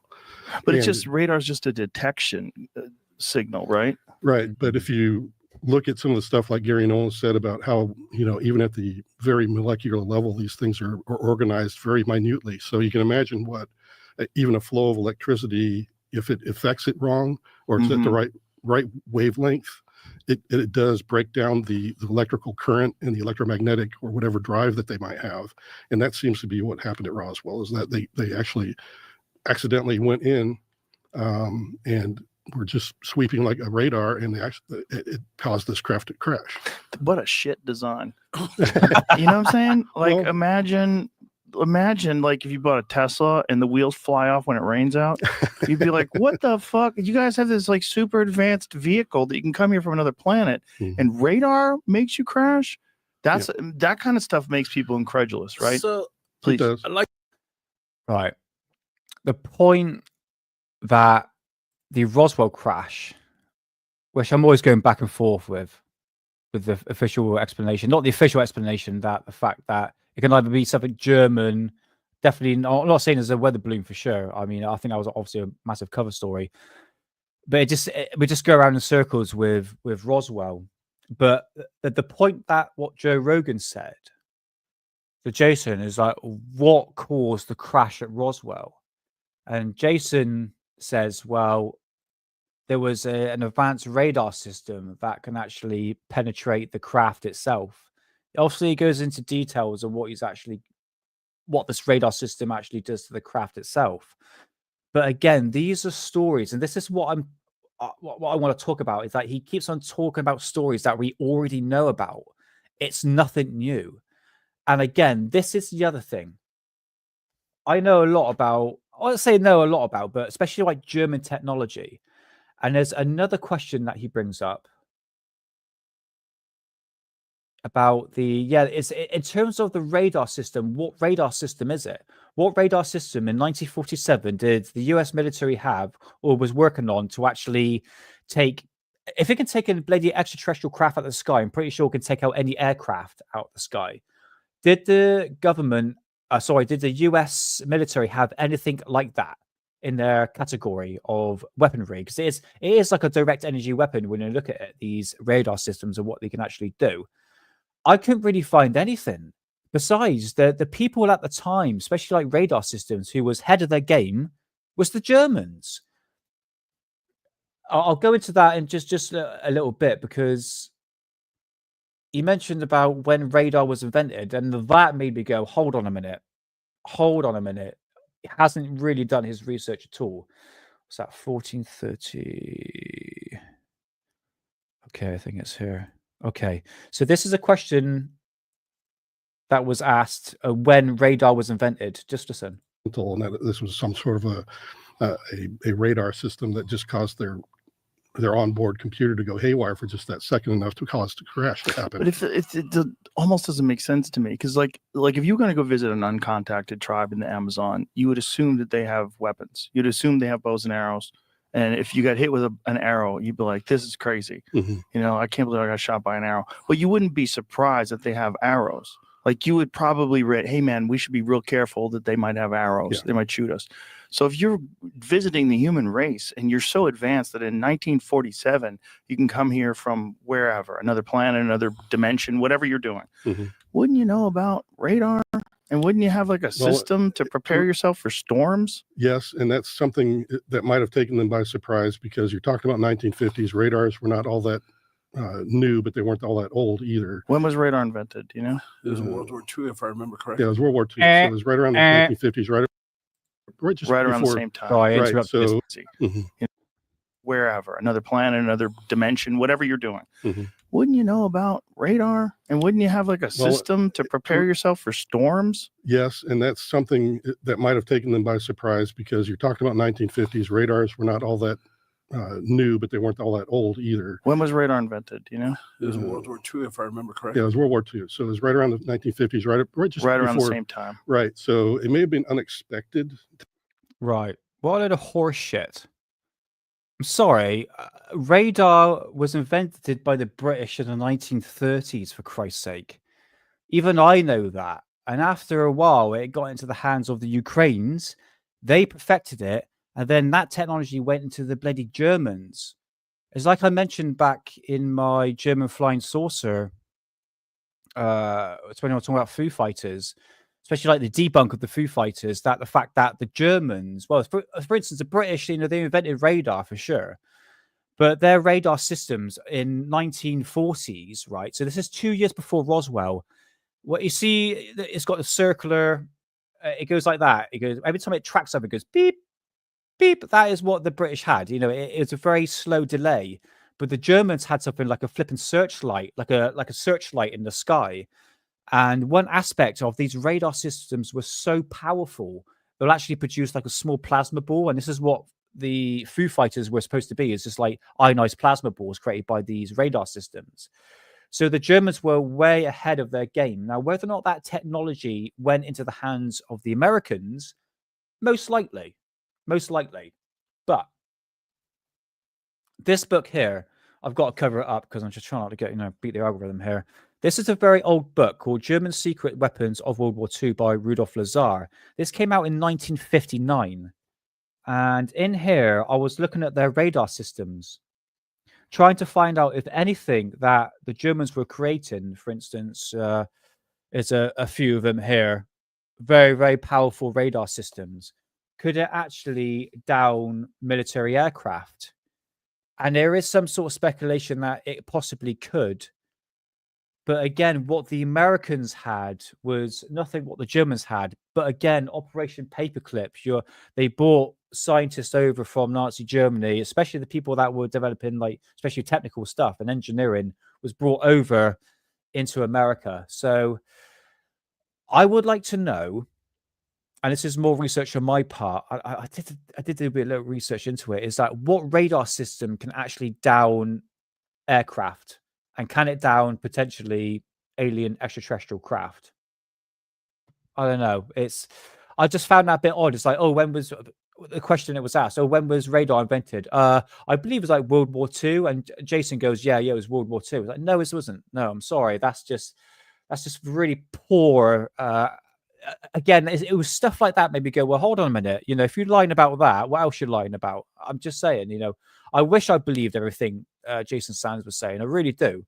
I will try and give people like that credit. But again, if we're going down the Grosh route, I mean, where's David Grosh at the moment? He's completely gone out of the limelight.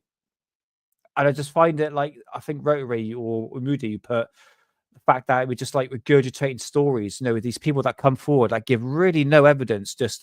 You're just speaking and speaking and speaking, for 3.5 hours with no substance, with no evidence. It's we know everything. We know everything that he's talking about, really, when you look at it. So I try not to shit on the guy. I really want to believe. I really, truly do. I've got a poster here that I want to believe. I really do. But in terms of what this guy has been saying, and really listening closely to the 3.5 hours that he did, it's just kind of regurgitated stories. So he could kind of add that into his own story based. So I'm just I don't know, man. At this point, I just want evidence. I just want evidence, some sort of substance to say, oh, okay, right, this guy's actually kind of making some sort of chronological sense.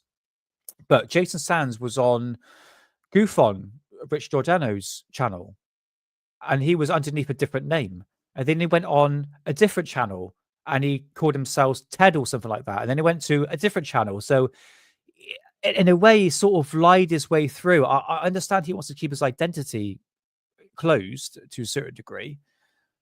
But now he's come out all of a sudden and saying all these fantastic claims, are really like outlandish claims on what he's experienced, when it seems like for his whole entire life is based upon aliens and extraterrestrials.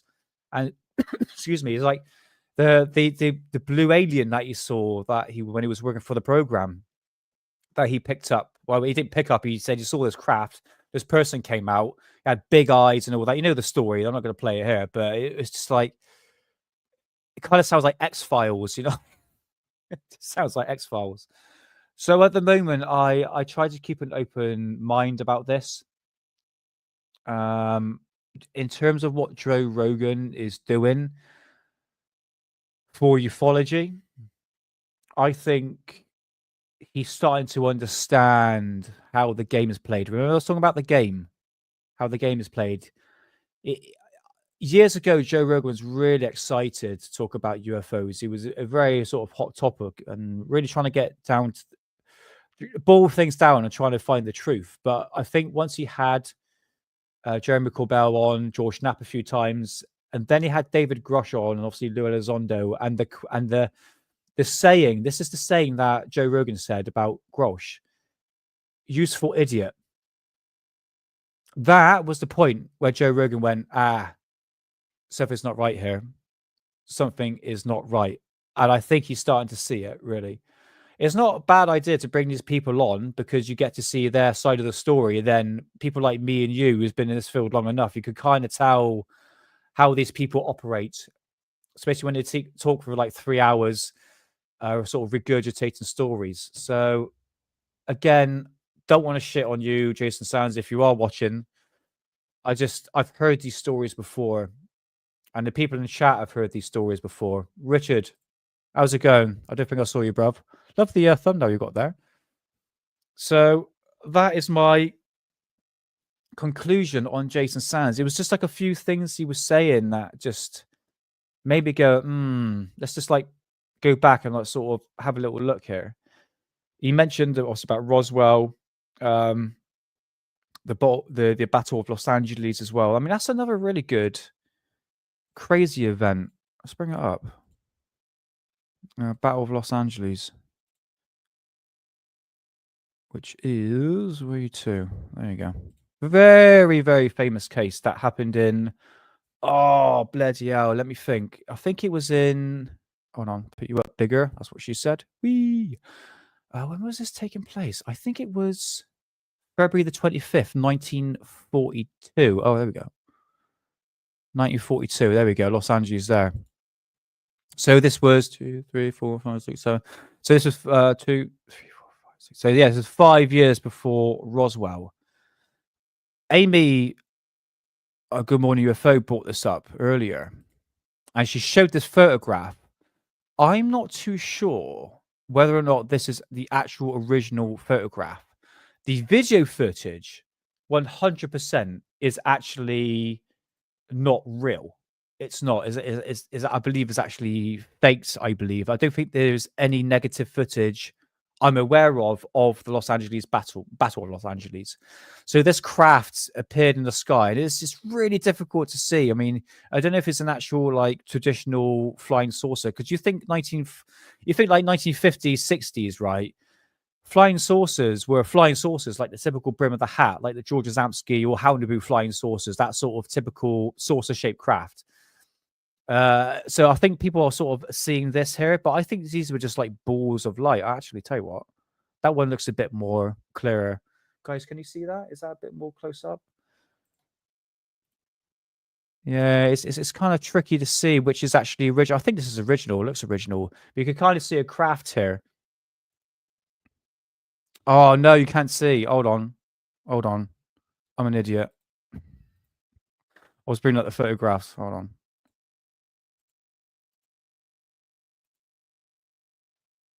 Oh my God, Nick. Jesus Christ. I got so many tabs open. Hold on. There we go. Is that it? Please be it, for Christ's sake. I've got like 30 tabs open at the moment. Hold on. I've got me on the side here. Yay, actually works. Yeah, so I really don't know about the Battle of Los Angeles. Something happened for sure. Something happened, it was in the sky. But to shoot this down and didn't really do anything. And the military were thinking, right, what the bloody hell was this craft in the sky? We were shooting at the bloody thing, thousands of bullets, and it didn't do anything. And then maybe, I'm just speculating here, that the government or the military says, right, we need to create an advanced weapon, some sort of a first direct energy weapon to actually down whatever this bloody thing is. Quite possibility. It is a possibility. I don't know whether or not radar systems today can actually do that. It would have been very handy during World War II, especially for Britain during the Blitz. So, yeah, that is just the Battle of Los Angeles for you. It's, yeah, a very famous case. But I'm not too sure about the photographs. This is it. I wasn't too sure if they're actually genuine or not. Let's have a little look what we've got in chat for me to read really badly. Robert Walton Watts was credited with inventing radar through his although he just refined it. Okay, radar was tested at Orford Ness at Rendlesham. Okay. Professor Simon Holland, John, I think he talked about that. Whether or not there was some sort of radiation, not radiation, there was some sort of advanced weapon system that was used. And I think the army that was involved in going into the forest and seeing this triangular object that was maneuvering around the forest could have been something like that, some sort of like energy weapon. I don't really know, to be honest. I'm just sort of, there's so many theories about Rendlesham that's come over the past, you know, when it came out in 1985. Actually, I don't live too far from Rendlesham. Might pop in there and find some like bits of like UFOs flying about. Sam, found and saved. Thanks, Rotary. Richard, just come across channel. Surprised YT recommended this to me. Oh, that's good. At least I'm doing something right, mate. You know, I'm trying to beat the algorithms here. But yeah, thanks for being here, Richard. I do hope you enjoy the show. And again, apologies if I read really badly. Like I said, practice makes perfect. Yeah, the event was crazy. Yeah. I'll bring it up next time if I find like the original footage, but I think a lot of it's been, I would say AI created, is just reconstructed to look like 1940s sort of TV material looking. Interesting and earlier false flag event. Keep UFOs, aliens are going to kill us, send us warmongering dollars to save us all. SOL, TTSA, UAP funds, etc. Yeah, sounds pretty much right. Drones, definitely drones, mate. Rudy, one exception given was the Japanese Fuji balloon bombs that was, I believe, was supposed to sent to New York, I believe, near the end of the war, but it didn't happen. But it wasn't reported in the papers at the time, so the Japanese wouldn't be aware, or used to report the calculation. Oh my fucking god! Or used to report to calculate when to drop the bombs. Oh, yeah, because if they were using balloons at the time, they have to be like really precise if they were hitting like especially civilians. But you think at the time, right? You had the Germans had the V1, V2 rockets, which near the end of the war were television guided. It's crazy, isn't it? You know, so it shows you how advanced the Germans were. Didn't one guy get radiation poisoning?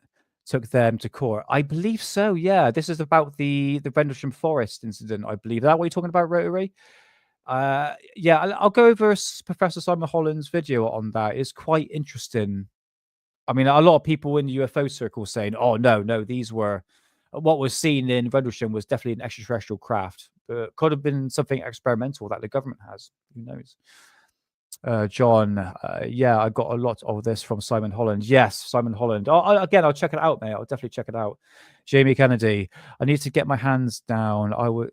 Was my first time watching this live stream, and I'll definitely be back for more. Oh, thank you, mate. I do appreciate it. Take it easy, troops. Good work hosting the stream. Thank you, mate. Thank you. And I read that really nicely. To the best I can. Jamie, if you're still here, mate, yeah, thanks for being here, and I'll catch you on the next episode next Friday. All right. So yeah, again, have a good weekend, brother. S Hammer. Thanks, bruv. John Strokes. Search for, oh man, these fancy words. Orthorndones transmitting station on Google Maps. The radar place was next door. Lots of places nearby. Yeah, there's.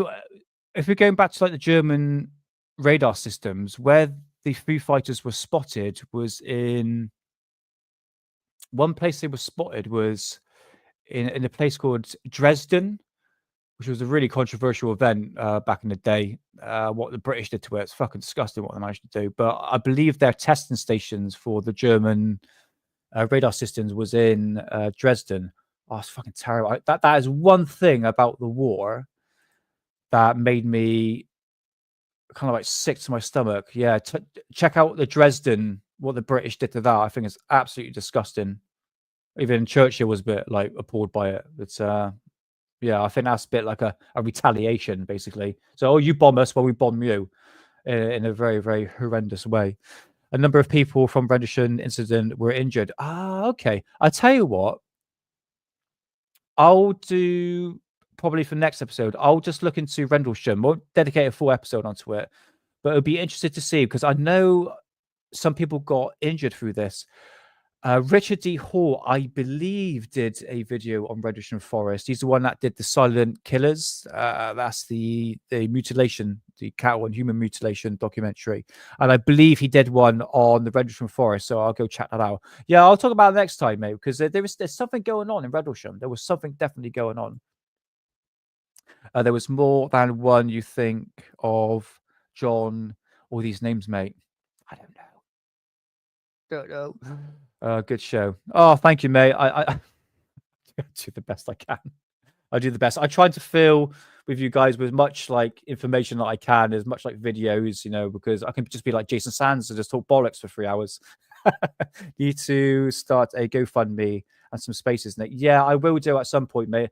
I just want to, S-Hammer, I just want to get like my foot in, because all this live streams for me is all new, especially me by myself. There's like so much multitasking here. Like, it's just like, so I've got my notes here. I've got me on here checking that I'm all right. I've got chat here. I've got my tabs at the top. It's like, so yeah, once I get my foot in, mate, I think I'm pretty much there anyway. I'll start doing spaces because I try and really promote Alien Addict and bring Alien Addict back to his like original brand, which is basically UFOs and aliens. Chuck a bit of ghost in there for you as well. Radar is energy weapons. So you need fine-tune them. I technically are actually when you look at it. Yeah. Good look. Good. Now look at Rotary, trust me. It's the books. The books there. Dr. Judy Wood's book. I bought that years ago, mate. When Dr. Judy Wood, I said a bloody name. The algorithm was like, right, who's this then? A very controversial person. But no, God bless her. Honestly, Dr. Judy Wood, I take my hats off to her. I mean, she's the only one who's done proper analysis into the buildings on that day, as Rotary says. It's because I believe that, Rotary. I know I don't think it's in here. I know Jeremy Reese don't like alien sighters, don't like that energy weapon side. But man, cars don't catch fire by themselves. Firefighters' gas canisters don't explode by themselves. Buildings, 2 buildings, 120 stories high, literally like nothing left over, turn to dust. Cars flipping upside down. It's just like, it doesn't make no sense. Rotary, bruv, give me £2. Thank you so much. Awesome sauce. Well done. Thank you, Rotary. I honestly, mate, I do appreciate it. Everyone in chat, honestly, you guys are fucking awesome. Honestly, love you. Much appreciated. Love you all. But yeah, that, me and my mum, mate, we can talk about that. Dr. Judy Wood's work for hours and hours. And like I said, I've got her book there, and I've been researching her since she came out in 2010. And she first came out on Richard D. Hall's show, used to watch on Edge Media TV. Oh, I miss Edge Media TV. Oh, God. Talk about that in a minute.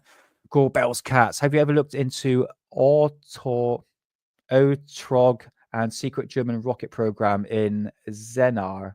Is that it? Zener? It's where Werner von Braun sent after NASA. Oh, really? Interesting.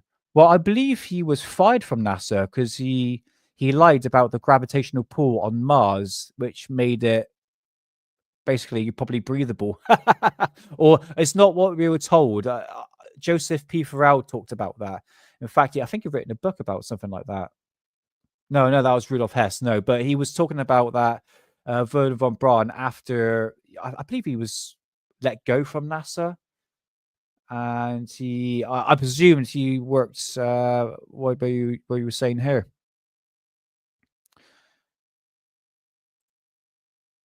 Yeah, Vanishing Forest is a very good case, mate. I don't live too far, actually. Might have a look. I think it's still a military place, isn't it? So it's pretty much out of action. I tell you what is a military base nearby me. I live in Bristol. Okay, I'm not going to say exactly where I live. So I don't live too far away from Wiltshire and like Glastonbury, so like 30 minutes away. Oh no, Rendlesham's in London. I think it's in London. I got to double check that. But yeah, I'd love to go there, mate, because I want to do some more like field research and I would get to the nitty gritty and be like, yeah, where is he? The Fox Mulder. I want to be the Fox Mulder of ufology. Where am I? Yeah, there am I. Look. Fox Mulder, bruv. That's me of ufology. I'm not. What am I talking about? Talking shite again. Awesome. Yeah.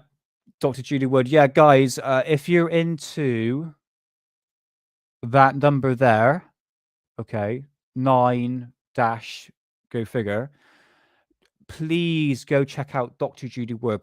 Buy her book. I tell you what, the direct energy weapons to disintegrate the buildings, didn't say it. Algorithms, I didn't say it. Is absolutely compelling. It makes you go, oh, wait, hold on a minute. This is like crazy stuff. It's so outlandish, but at the same time kind of makes sense when you add all the pieces together. So, yeah, there we go. Have you looked into... Oh, no, looked at that already. Oh, drunk... Oh, I'll say this. Drunk... How's it going, bruv? Come on in. See? It's big fancy words. Get Goof on again. Yes, mate. I need to reach out to Rich. I've spoken to Alien Girl 111, who's not called Alien Girl 111. She's called Good Morning UFO. I'm going to get her on as well. I want to reach out to Rich Giordano because I do listen to Rich. He does make good points. So yeah, thanks for being here, bruv. Sorry I can't pronounce your name. That's a big fancy name that I can't pronounce. I just laugh it off, mate. I just laugh it off. It was like magic to what we know. Yeah, magic. Yeah, tell me about it. I tell you what's magic, mate. You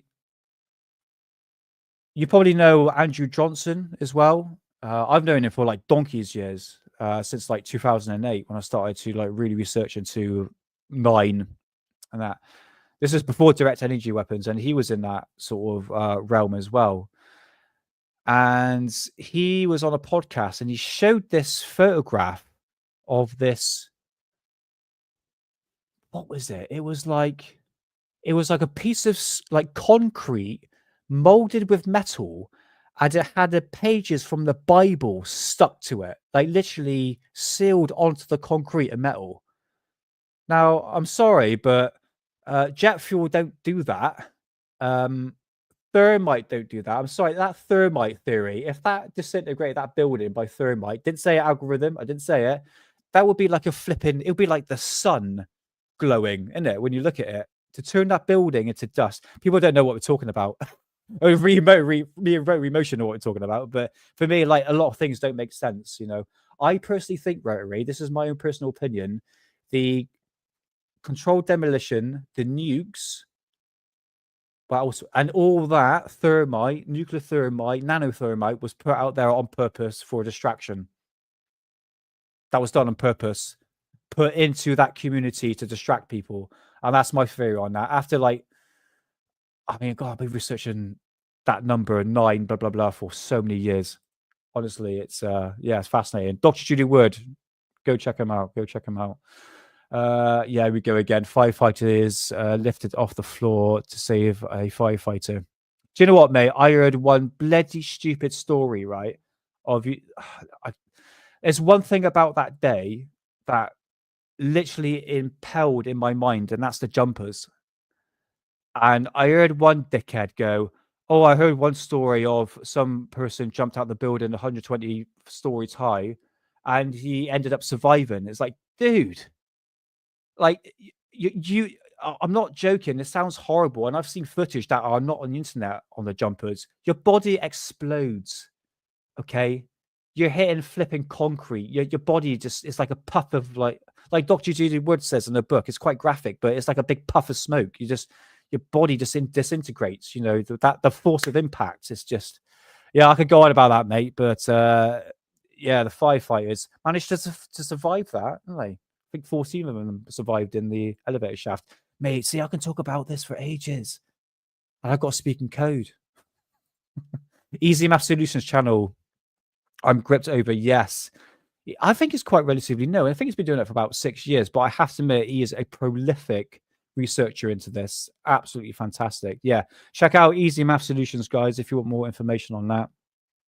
I'm going to move away from that because I can talk about it so much, and I will slip up now and then. He's going to come back again. Easy Math Solution is right now trying to get Dr. Judy Wood on a show. Oh, that would be amazing. I know she's gone off the circuit, mate. I think she's just, I don't know if she's had a life threatened. I know she had one of her personal assistants killed back in the day. So I wouldn't be surprised if she's like taking a step back for the time being, which is understandable. You know, if her life is in danger, then I think that's the best way for her. And I wish her nothing but the best. I really do. I really, really do. So let's move on. So what we've done rods, we've done Jason Sands, we've done drones. What else have I got here? What have I got on the list here? How long have we got? Nearly 2 hours. Ooh, what else have I got on my category? Speaking of balls of light, let's go back to 2011. I'm going to cough. Excuse me. Do apologize.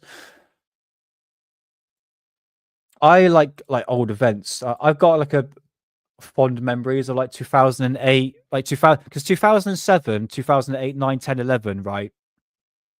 That was my awakening stage. That's when, I mean, that number 9, blah blah, the twin thing, those two buildings. I started to get into that conspiracy round about 2007, 2008, and YouTube, guys, was the best place for anything conspiracy. There was no algorithms. It was perfect. So I had very fond memories of that time period. You could find anything on 9/11. I said the bloody word, whatever. I only said it once. Algorithm, only said it once. But you can find anything on that subject on YouTube. Look how far we've gone now. Okay. So, yeah, let's move on to this. And this might make you go, oh, I remember this. It's a ball of light, but is in a very specific place. לא יודע, גם אסור לטוס שם. זאת אומרת, אלא אם כן זה משטרה, הליקופטר של המשטרה שם על ההר. This might jog people's memories.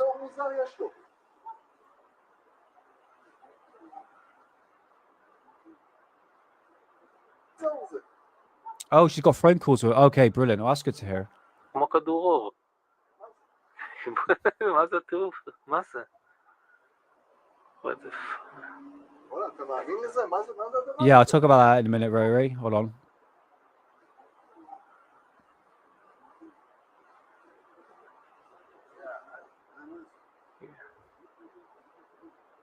Now watch this ball of light. Hang on, let's go for it. זה יורד למטה. Oh look, well, watch it. It descends over this like temple. I know what you're thinking. It's a drone. But watch this. Watch. Ready?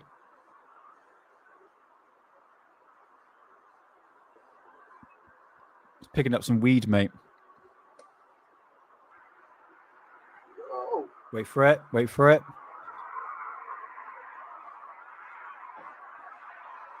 Whoa! Boom. Look at that. Up again. Right, it's round here. Whoa!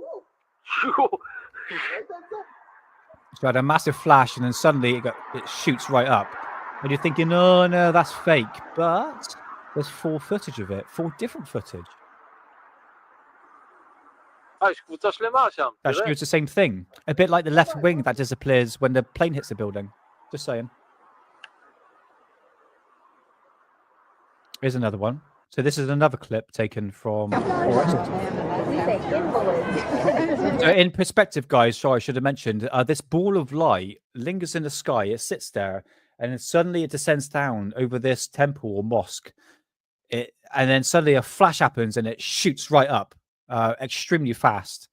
And there's full footage of this, which is the footage I'm showing you now. So this is the second one. You're in therapy. I'd say that too. So that's the temple right there in the middle.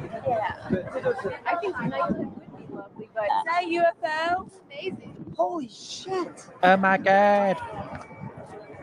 Oh, is that cool? You can almost hardly look at it. We've seen them in Mississippi like this, but never like that.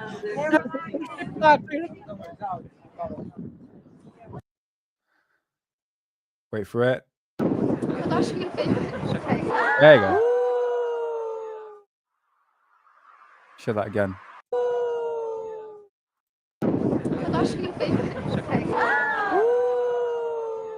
So that's one footage. There's the third footage. So this object lingers in the sky for a persistent amount of time. Descends quite smoothly. That's what she said.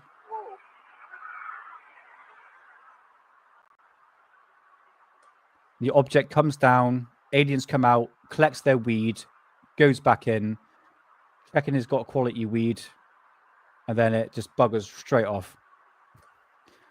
Get out of harm's way before the police turns up. But it's a solid object. You can see is a big ball of light. Boom. That's interesting, actually. Where did that flash come from? Oh, actually, that flash is not coming from the object itself. Huh. But it's got some speed in it when it flies up. Oh, that's the best one. So this was in January the 28th, 2011. God, that's so long ago. So long ago. Here we go. אתה מצלם?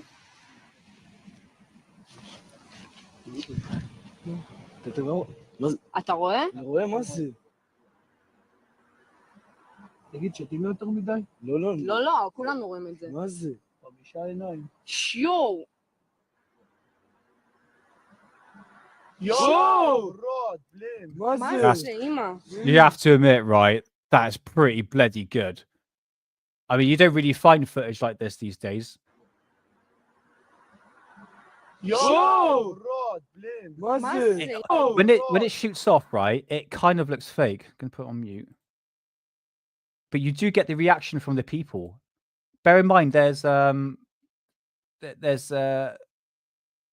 multiple angles of this.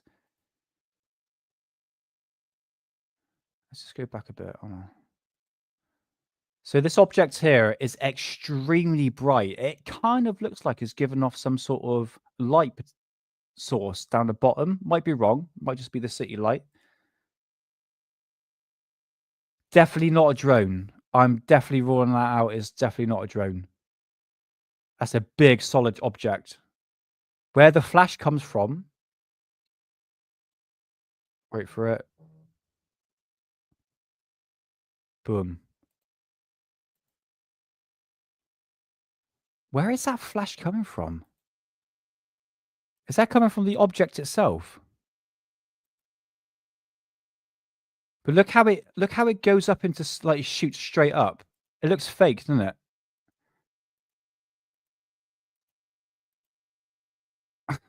And even the camera follows it as well. So every single camera is more or less following the object. So this is really, in my eyes, I think that this ball of light definitely has some sort of intelligence behind it. It's a very, I mean, Jerusalem is a very sacred place, isn't it? And the fact that you got this ball of light that I think it goes over a temple. I don't know what temple it is, or some sort of sacred place, I would imagine. And to give off this almost like presence, isn't it? There, it's I'll see on chat, see what you guys are talking about here. That's big. That's what she said. That's what my missus said when she met me. Is that an engine? Drone. It's a drone. Fireworks. Let's have a little look what we got here. How come there is no flash of light in the one that is closer up? Yeah. Oh, actually, is there? Let's go back. Let's have a little look. Well, we know the first, third one. Try that one here. Got a flash on that one. You can see a flash. It looks like it's only in a certain direction, isn't it? We've got a flash there on the third one. This is the second one.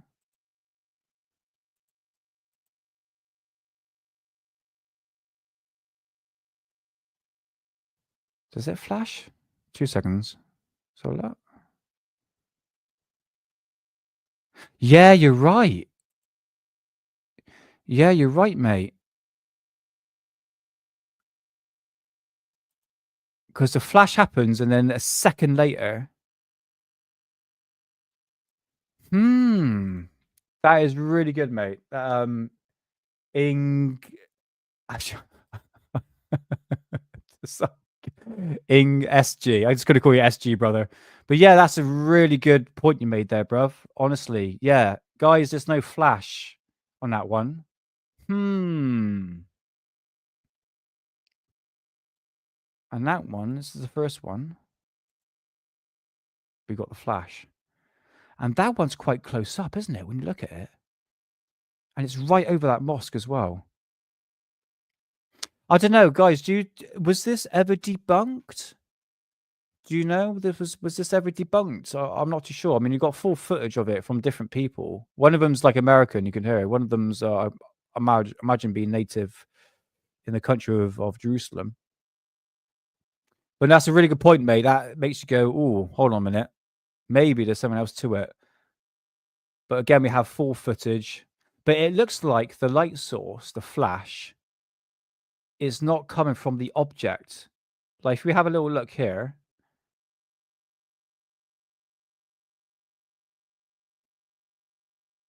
The flash is more or less where the city is. Wait for it. There we go. You see what I mean? Is I think where the people were in multiple directions, in multiple angles, and I think like if you have a little look at the flash, it's not like I thought it was emitting from the object itself. It is not. Not too sure. Possibility that someone's in the right angle, where it's actually blocking the flash out. But no, you are right, mate. It's definitely no flash on that video for sure. Have a little look at this one now, one last time. This is the closest, clearest shot.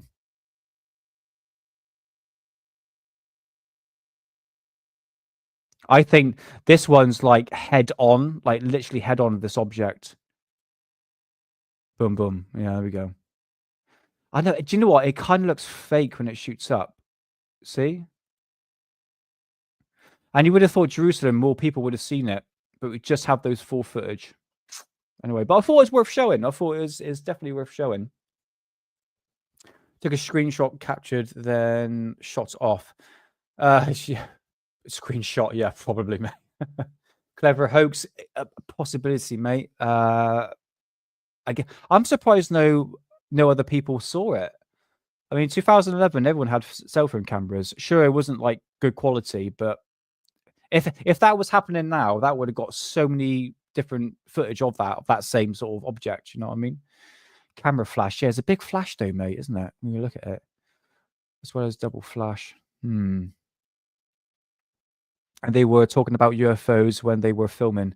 Yes, they were as well. I don't know, man. I know. I thought it was worth showing. I want to bring up some of these like old cases that look pretty good, to be honest with you. See what else have I got here in terms of like UFOs. There is one. Have I got it here? Daytime footage. Okay. How long have we got? How long are we going for?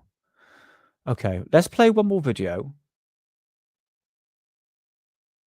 Or what should I do? Should I play? I tell you what. Let's move away from UFOs. I've got some paranormal photographs to show you. Okay. I like to talk about like ghosts and stuff like that. All right. I'm going to bring this. Is that up there? Rods. Stop talking about rods. We're finished for the day for rods. Yeah, let's bring this one up. Okay. So I'm on a very wonderful platform called Facebook. Wonderful. So it's a bloody shithole. Depends who you follow, innit? But I follow I didn't even bring it up. What a dickhead. Oh, no, I did. What did it? There it is. There it is. So I follow this page called Paranormal something. I can't remember what it was called. And it's got 500,000 subscribers or people that's on this page. And they tend to upload any photographs of ghosts or what they think of ghosts. But I'm going to be honest, a lot of people that post pictures is like motion blurs of like people like walking like across the camera. It's a bit like the rod situation when you got the speed of the camera, like the frame rate is slower, so the light's a bit slower and all that, so you get that sort of morphing effect. So yeah, it's hard to say, but I'm going to bring out a few ghost photographs and I'll be interested to see what you guys think. So this was taken somewhere, I have no idea. This is obviously in a church somewhere. One would say this is like ectoplasm. Ectoplasm always been blamed on like that white mass that back in the 1920s you used to see it like come out of people's mouths and stuff like that. Could you remember that? I haven't really seen any recreations of that since, but nevertheless, we've got some like apparitions here going on. So this is all like new stuff that's come up in the past week or so. Here is another one. Let's have a little look here, see what this says. A man installed a security camera in his bedroom after experiencing unexplained events. One morning, he reviewed the footage and was shocked by what he saw.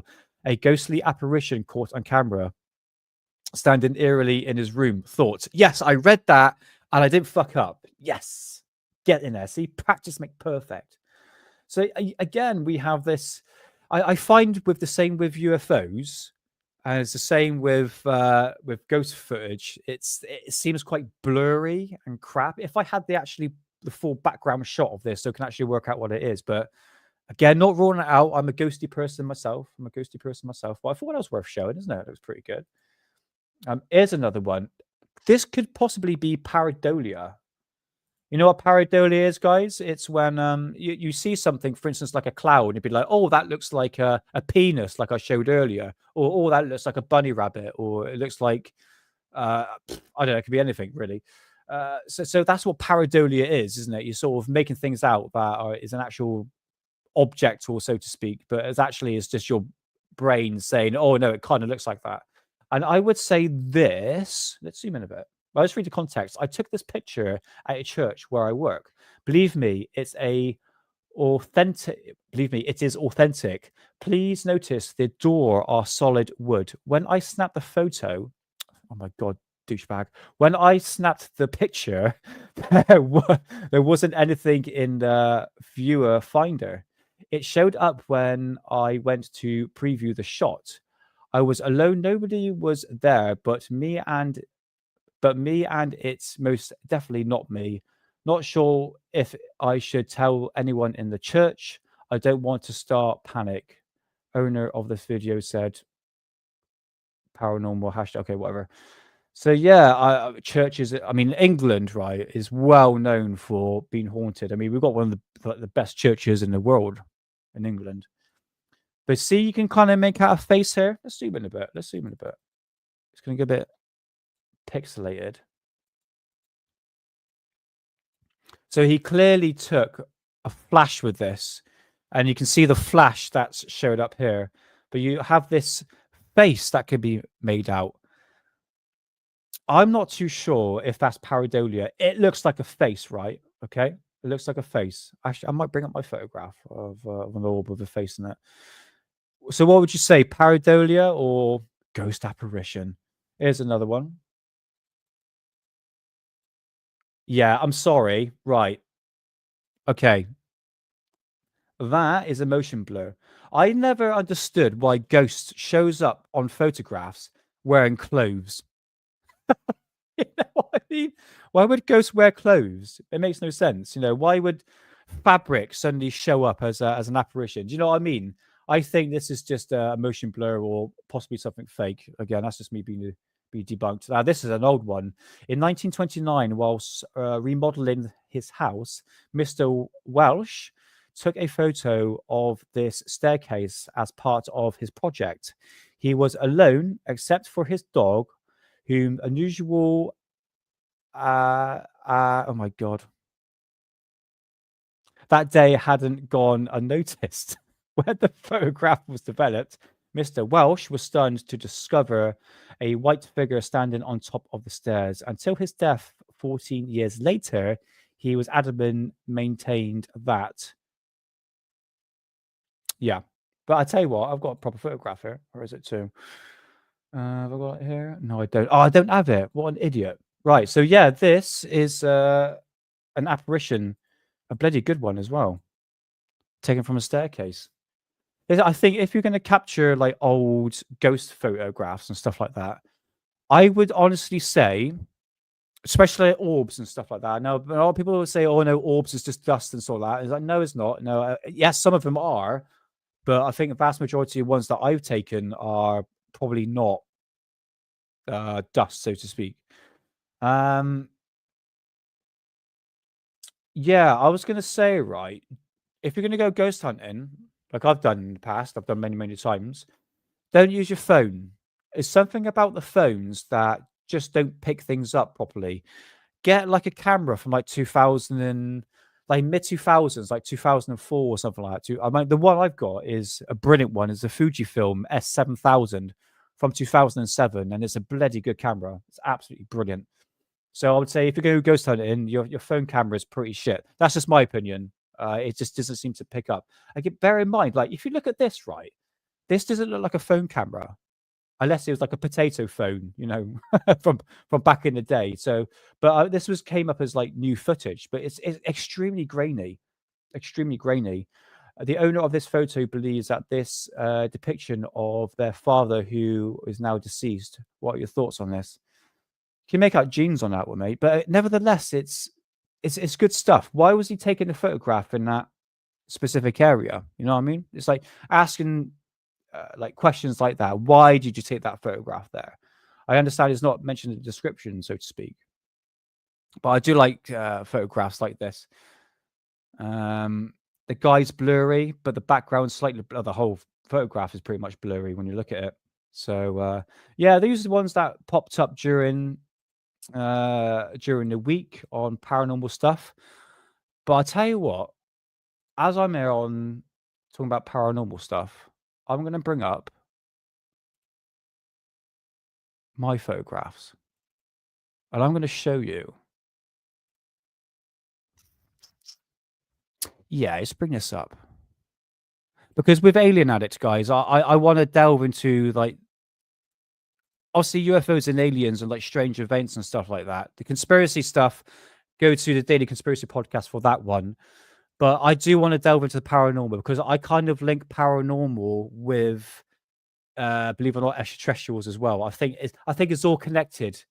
It's all connected together, and I believe orbs are part of that. Whether or not they're spiritual demons and stuff like that. So everything I'm about to show you now is from my personal collection. Okay, this is no fake, and I'm going to show some like really good stuff here. Okay, this was taken in a cemetery. You can see the orbs here. Bear in mind, this was taken obviously at night. It wasn't raining because I know orbs can show up when it's obviously drizzling and all that. You could possibly say that is moisture in the atmosphere, not ruling it out as well. But how the orbs, especially this one here, how it's all contextualized, it's like different colors and stuff like that. I would say that this is more spiritual orbs. That's just my opinion. You know, I know a lot of people say, oh, no, it's just bloody dust, mate, you know, and pollution. Sure. But if you look here, got all different types of orbs here. I would say the ones that are more or less see-through, like that one there and that, possibly is pollution. Okay, because bear in mind, you've got a roadside here, and that can pick up dust from the road and all that, so you can't rule that out. But it seems to be full of it here. But that one seems quite prominent, isn't it? Again, where have I got to? Again, you got these like big standout orbs here. I've got some really good ones here. Orbs, more orbs. Okay. Yeah, this one. Look at this. You could make out there's a face in that, isn't it? Remember back to pareidolia? Remember that? It's got this contextualized orb to it. I don't know. I'm looking at it now. You could say, oh, you got eyes and nose and mouth there. Again, that's classic pareidolia. I think that's something spiritual, mate. Could be a rod. Yeah, this was taken on a potato camera. It was actually my phone camera back in 2008. And I captured this orb here moving, which is quite good. Don't really see a lot of that. Giving off a streak as well. Let's move on to some apparitions. I tell you what. Right. Let's zoom into that. No, it's not. You don't get a tell on that one. Hold on. No. Okay. Right. Sod that. Let's move on to... Yeah. Okay. I think you've seen this one before, mate. This is... sorry, as I got this photograph here, I was going to save this for Halloween, okay? This is an actual apparition of I believe of a ghost, okay? This was taken by myself in the same cemetery was seeing the orbs. And this was taken with no flash. No flash. It was just literally boom, picture taken. Okay.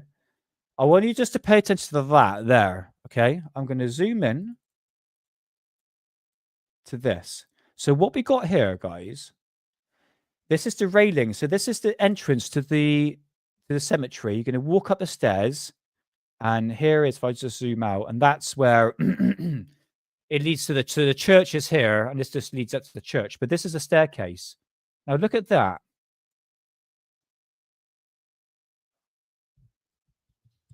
Okay. You could say, well, there's an apparition, this whole apparition here. You got the hood with the arm, I would say. It looks like there's some sort of baby. There's a head, there's the arm. Excuse me. So it looks like there is some sort of apparition here. Okay. So that was taken with no flash. So let me brighten it up for you. Okay. And let's zoom in. Okay. So again, here's a contrast. So we've got the stairs leading up. Obviously, here's the cemetery here. Now look at that. You tell me what that is. Because I don't know what the bloody hell this is. Again, this is no joke. This is not me taking a piss, you know. This is actual photograph. I've got the original details of when this was taken. So you can see here the hood. You got an arm here. You got the baby's head with the arm. Again, it could be pareidolia. Yeah, it really is odd, isn't it? I have to admit, it's one of the weirdest things I've seen in terms of apparition. Next episode, I'll bring up another photograph of me standing in that same place. So, and again, where there's absolutely nobody there as well. So it gives you a contrast of what this is. Bristol's Bigfoot. Yeah, some like Bristol slapper, mate, some old woman, you know, like burger woman, like floating about. We got a lot of that, especially in Bedminster in England, Bristol, I should say. So yeah, that is I would say is a pretty bloody good apparition. But again, you can see, you know, I didn't fake it to make it, like Jeremy Corbell. You know what I mean? So yeah, I thought I'd just show you that. I've got a load of ghost photos I want to show you in time, but I thought I'll just show at this time as I got the photographs up. So yeah, there we go. I think that is moi for the day. So that's nearly 2.5 hours of me rambling on like Jason Sanders. No offense, Jason, if you're watching. Excuse me, but yeah, kind of that's it. So every time I screw up, yeah, my reading, I play this. Wait for it. There we go. Again, practice makes perfect, guys. So have I got anything else on my notes here? Jason Sands, UFO footage. I'll probably say that for next time, actually. Yeah. Reptilians. Yeah, I think that is everything. Oh. Before I go, one more thing about Jason Sands. He mentions about portals. Now, portals being opened up and the extraterrestrials sort of coming out of the woodwork, so to speak. That's a relatively new thing in ufology, isn't it? Well, actually, it's not, because if you have a look at that, that is from 1988, which shows, hold on.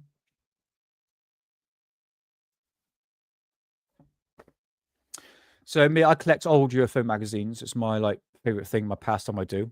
And this is it. This is UFO magazine from you can see here.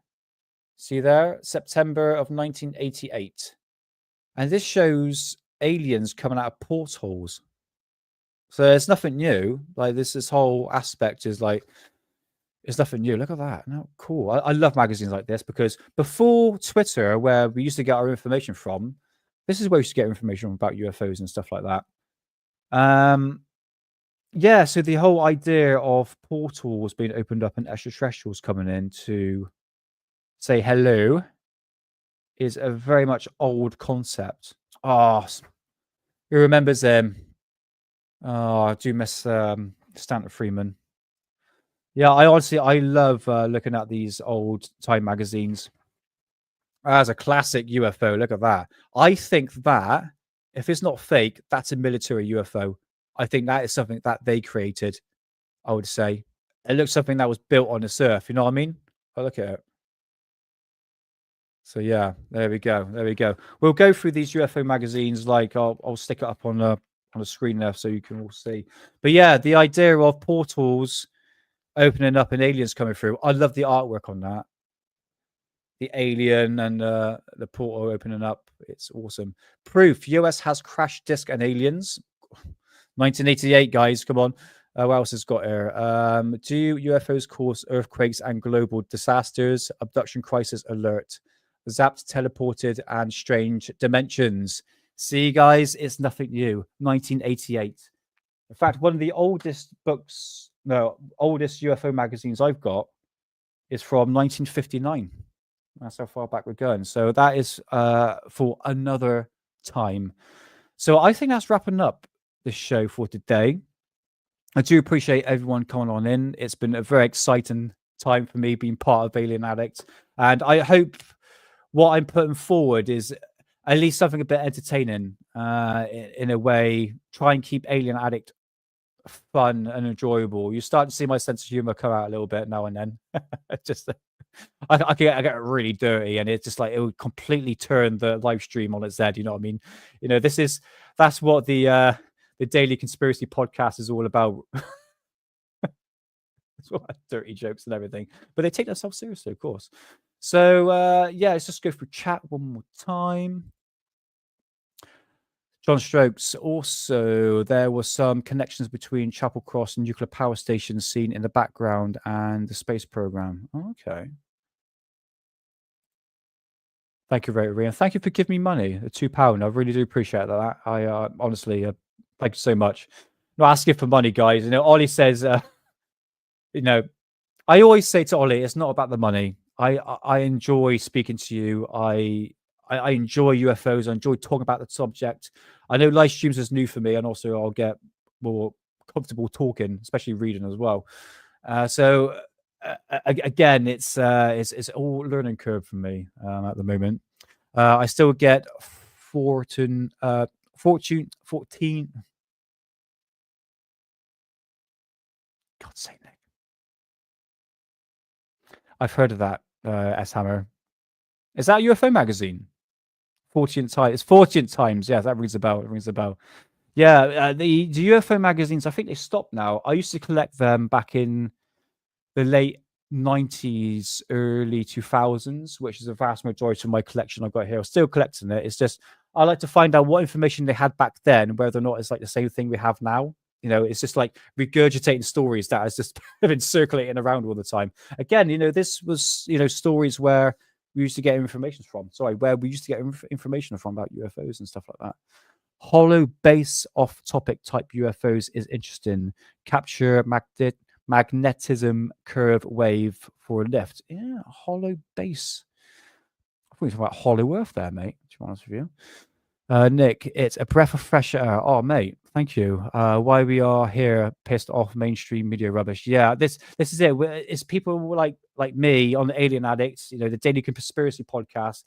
I mean, that's where you're going to get your news and information from. Yeah, sure. I'm not talking about, you know, conspiracies and stuff like that, but it's people like me and again, like other sort of YouTube channels that I've been mentioning, that the fact that we're the new mainstream media. Because no one believes in mainstream media anymore. I don't believe anything they say. Quite rightly so, because they've really pushed their limits. And now people, I think like I mentioned during the live stream, beginning of the live stream, I think 2025, I think this cosmic shift has changed. I think the planet's all in alignment, you know, I think that has a massive effect. Yes, I'm talking about like numerology and like astrology and stuff like that. I think that has to be taken into consideration 100%. So something is changing. And I think the mainstream media, as much as they do lie and people are going, well, I see your lies, but I think there is like a cosmic change behind that. But no, I appreciate it, mate. Your kind words is awesome, mate. I really do. And you're always there, Rotary, except for when Math's Easy Solution is there. I've got to pop into a stream. I tell you what, I'd love to get him on a Rumble show. I'll think about that, actually. So anything related to like conspiracies and stuff like that is too hot topic for YouTube. I might get him on the Alien Addict Rumble channel. I think that'd be good. John P. Adventures, great show. Oh, thank you, mate. Passionate counts. This is it, mate. You got to have a passionate for it. It's like when I mentioned about Good Morning UFO with Alien Girl 111. Amy, you know, she I could tell she's passionate. She loves the subject, and that's why I'm always engaged with that. You can find someone who's passionate, especially when they know the subject, and they can just like. I mean, if I wasn't passionate, I wouldn't have all these magazines. I wouldn't spend all this money that I have. You know, waste. I don't want to say wasting it. It's just I enjoy reading. I mean, here's one aspect I was reading into. Where are we to? Yeah, so there was a UFO sighting in Wales. And I was going on Google and doing a bit of research on it. And I thought, do you know what? I'm just going to buy the book. And it's called The Welsh Triangle. So anyone know where Wales is? It's right on the west side of England. It's like this separate little country called Wales. And back in the 70s, there was a string of UFO sightings around that specific area of Wales, which is called the Welsh Triangle. So I just bought this book that came out in 1979. And I just read through that. I mean, this is where like the information is coming from. You know, if you're going to find it on the internet, you're going to find it in these books. So this is the original source. So that's where my passion comes in. I like collecting old books because it's It's a bit like buying CDs and downloading. What would you prefer, downloading the album or buying the CD? Personally, myself, I like to buy the CD because it's your own personal thing, you know, and no one can take it away from you. So that's why I like researching into this stuff. So yeah, it's the passion is definitely the, you can tell by the person, and it makes what the show goes more forward, really, in my opinion. UFO, cryptids, and strange news, folklore. Yes, those have to be taken into consideration, especially folklore. I mean, Graham Hancock was saying about like mysteries and folklore, and especially like Atlantis and stuff like that. You can't deny that. You'll have to keep that on the cards, especially like myths and legends and stuff like that. He's fascinating. He will have you on. Just need a topic. Yeah, I'll bear that in mind, mate. Okay, right. Does anyone remember Marina Serene? Everyone in chat now, does anyone know who Marina Serene is? Okay, say yes or no. Thanks as always, Nick. Great show. Oh, thank you, mate. Thank God so much. Yes, I know Amy. I leave her alone. She's innocent. Yeah, I know. She's such a sweet girl. She's walking up, actually. Oh, she's waking up, actually. Yeah, I know she was like a true believer. And I was the same as well. I am a true believer. I want to believe. See the poster, I do want to believe. But again, I think she's starting to catch on that she sees how disclosure for what it is. And I started to notice that. But the topic of aliens, UFOs is still very much part of the everyday life that she comes in. That's why I love Amy. And she's so innocent. And I can't stand when you got dickheads who I'm not mentioning just end up bullying her on bloody Twitter and X. Yeah, you know who it is. Oh, fucking what twat waffle. I like to use twat waffle a lot, especially in 2025. Yes. Well, guess what? I'm actually interviewing her on Tuesday. Yes, I am going to be interviewing Marina Serene on Tuesday. We've got that all scheduled down. It's going to be pre-recorded. It's not going to be a live stream. It's going to be pre-recorded, so I will upload that pretty much soon. I know she is controversial, but I'm not going to be talking about. We're going to be talking about Vril and the occult side of the like Vril Society and Nazi flying saucers and stuff like that.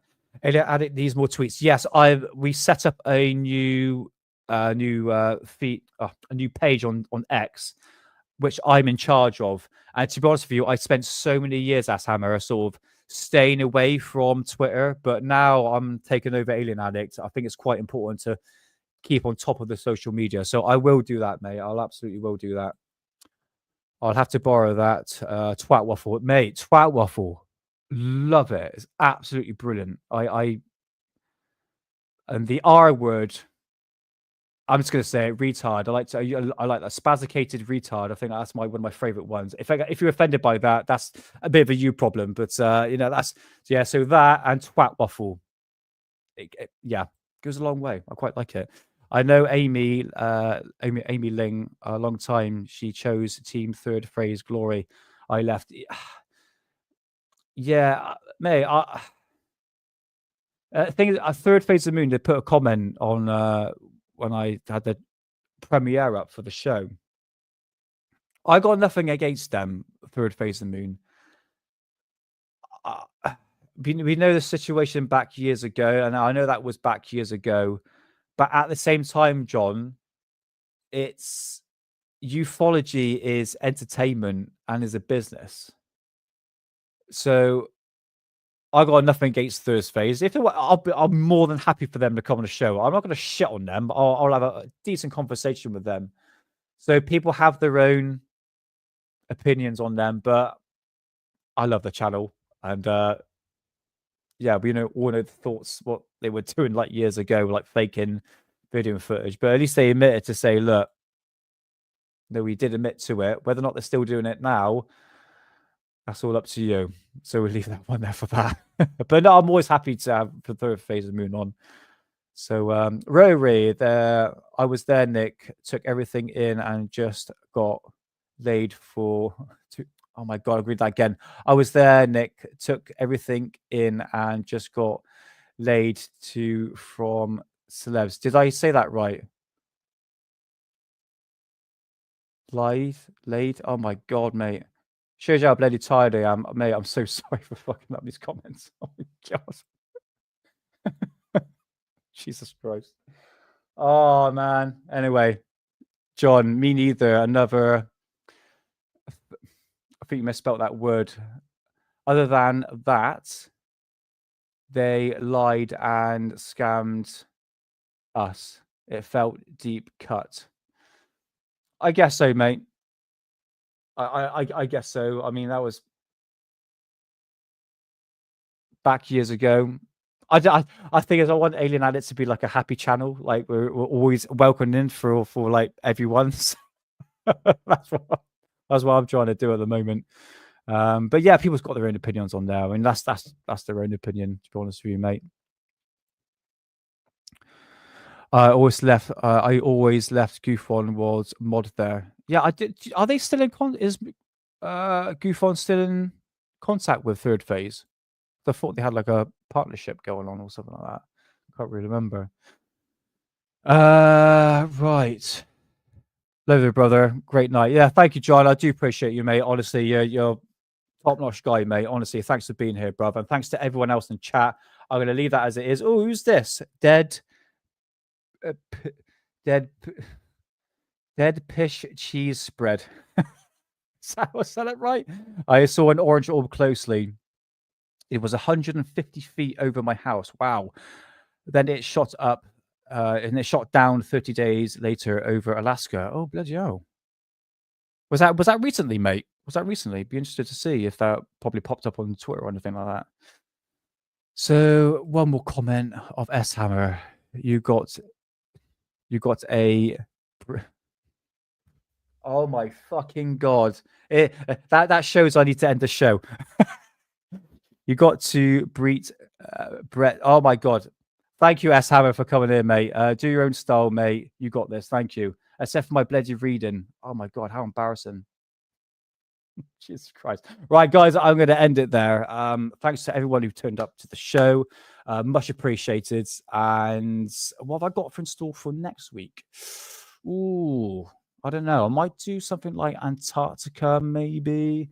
German flying saucer related, maybe. I don't know. I think if we've got anything big come out on ufology, like anything up to date, I will be 420 in just after the show, mate. Definitely. And happy 420 for you, mate.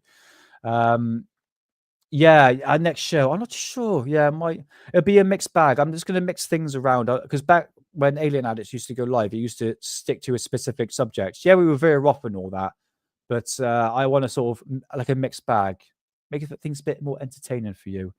So that is for the end of the show. If you enjoyed the show, please spread the word because it might change someone's life. No, only joking. We'll be back next week with another show. And don't forget to check out the Daily Conspiracy Podcast on Twitter, on Spotify, and on Twitter as well. Because reptilians don't take days off. You can catch the boys, Ollie, Lee, and Dave over there on Spotify. One more time, the Daily Conspiracy Podcast on Spotify, Twitter, and X, and Apple. I think they're on Apple and Podbean. But no one uses Podbean anyway. So, yeah, that is the end of the show. Thank you so much to everyone in chat. I'm just going to look through one more time. I put the clip of the UFO I caught in it. Okay, cool. All right, sweet, mate. I'll go check that out. Yeah, go check out everyone. Oh, my fucking God. Dead Pish cheese spread. Is that right, mate? Do apologize, bruv. And thank you, John Strokes. Thank you, bruvy. Thank you, bud. Oh, my God. I'm so tired. Thank you, Mod. And Moody. Where's Moody? Oh, no, miscalculated it. Okay, never mind. All right. Is that everyone in chat? Okay. All right, that's it. I've got to end the show, guys. I've got to get to bed, man. I'm screwing my words up really, really bad. So, yeah, I should see you next week on Alien Addicts on Friday show. Same sort of time, 9 p.m. UK time. And I think it's like 4 p.m., 5 p.m. US time. Yeah, again, spread the word if you like the show, and we'll be back next week for another exciting show that may just change your life. And just remember this: that 2025 is a crazy year. Things I don't want to be fear mongering. I mean, especially what the alternative people are really putting out. It seems like a lot of fear mongering going on. But like last year, like World War III and stuff like that. I don't think that's going to happen. I think a lot of things are going to be changed in the next year. Hopefully for the better. I really do. I try to put out my positive vibe, because whatever you put out into the universe is going to give back to you. Okay, so let's just try and be a bit more positive in life and all that. And Operation Paperclip. All right, mate. Yeah. Because I know a lot about that, about the German scientist that came over. I'll definitely look at. I know a lot about that anyway. I've got a lot of books on that. Andy Jacobson. Oh my God, porn star style voice. Andy Jacobson wrote a book called. Oh God, it was all about Operation Paperclip. If you just type in Operation Paperclip, Andy Jacobson, she has a hot porn star voice, she's a very talented author as well. So I'll say no more, but yeah, go check it out. So until next time, just remember this: they are watching you, watching us, watching them. Good night, folks, and I'll see you next week. Thanks everyone in chat. Mwah, love you. See you soon.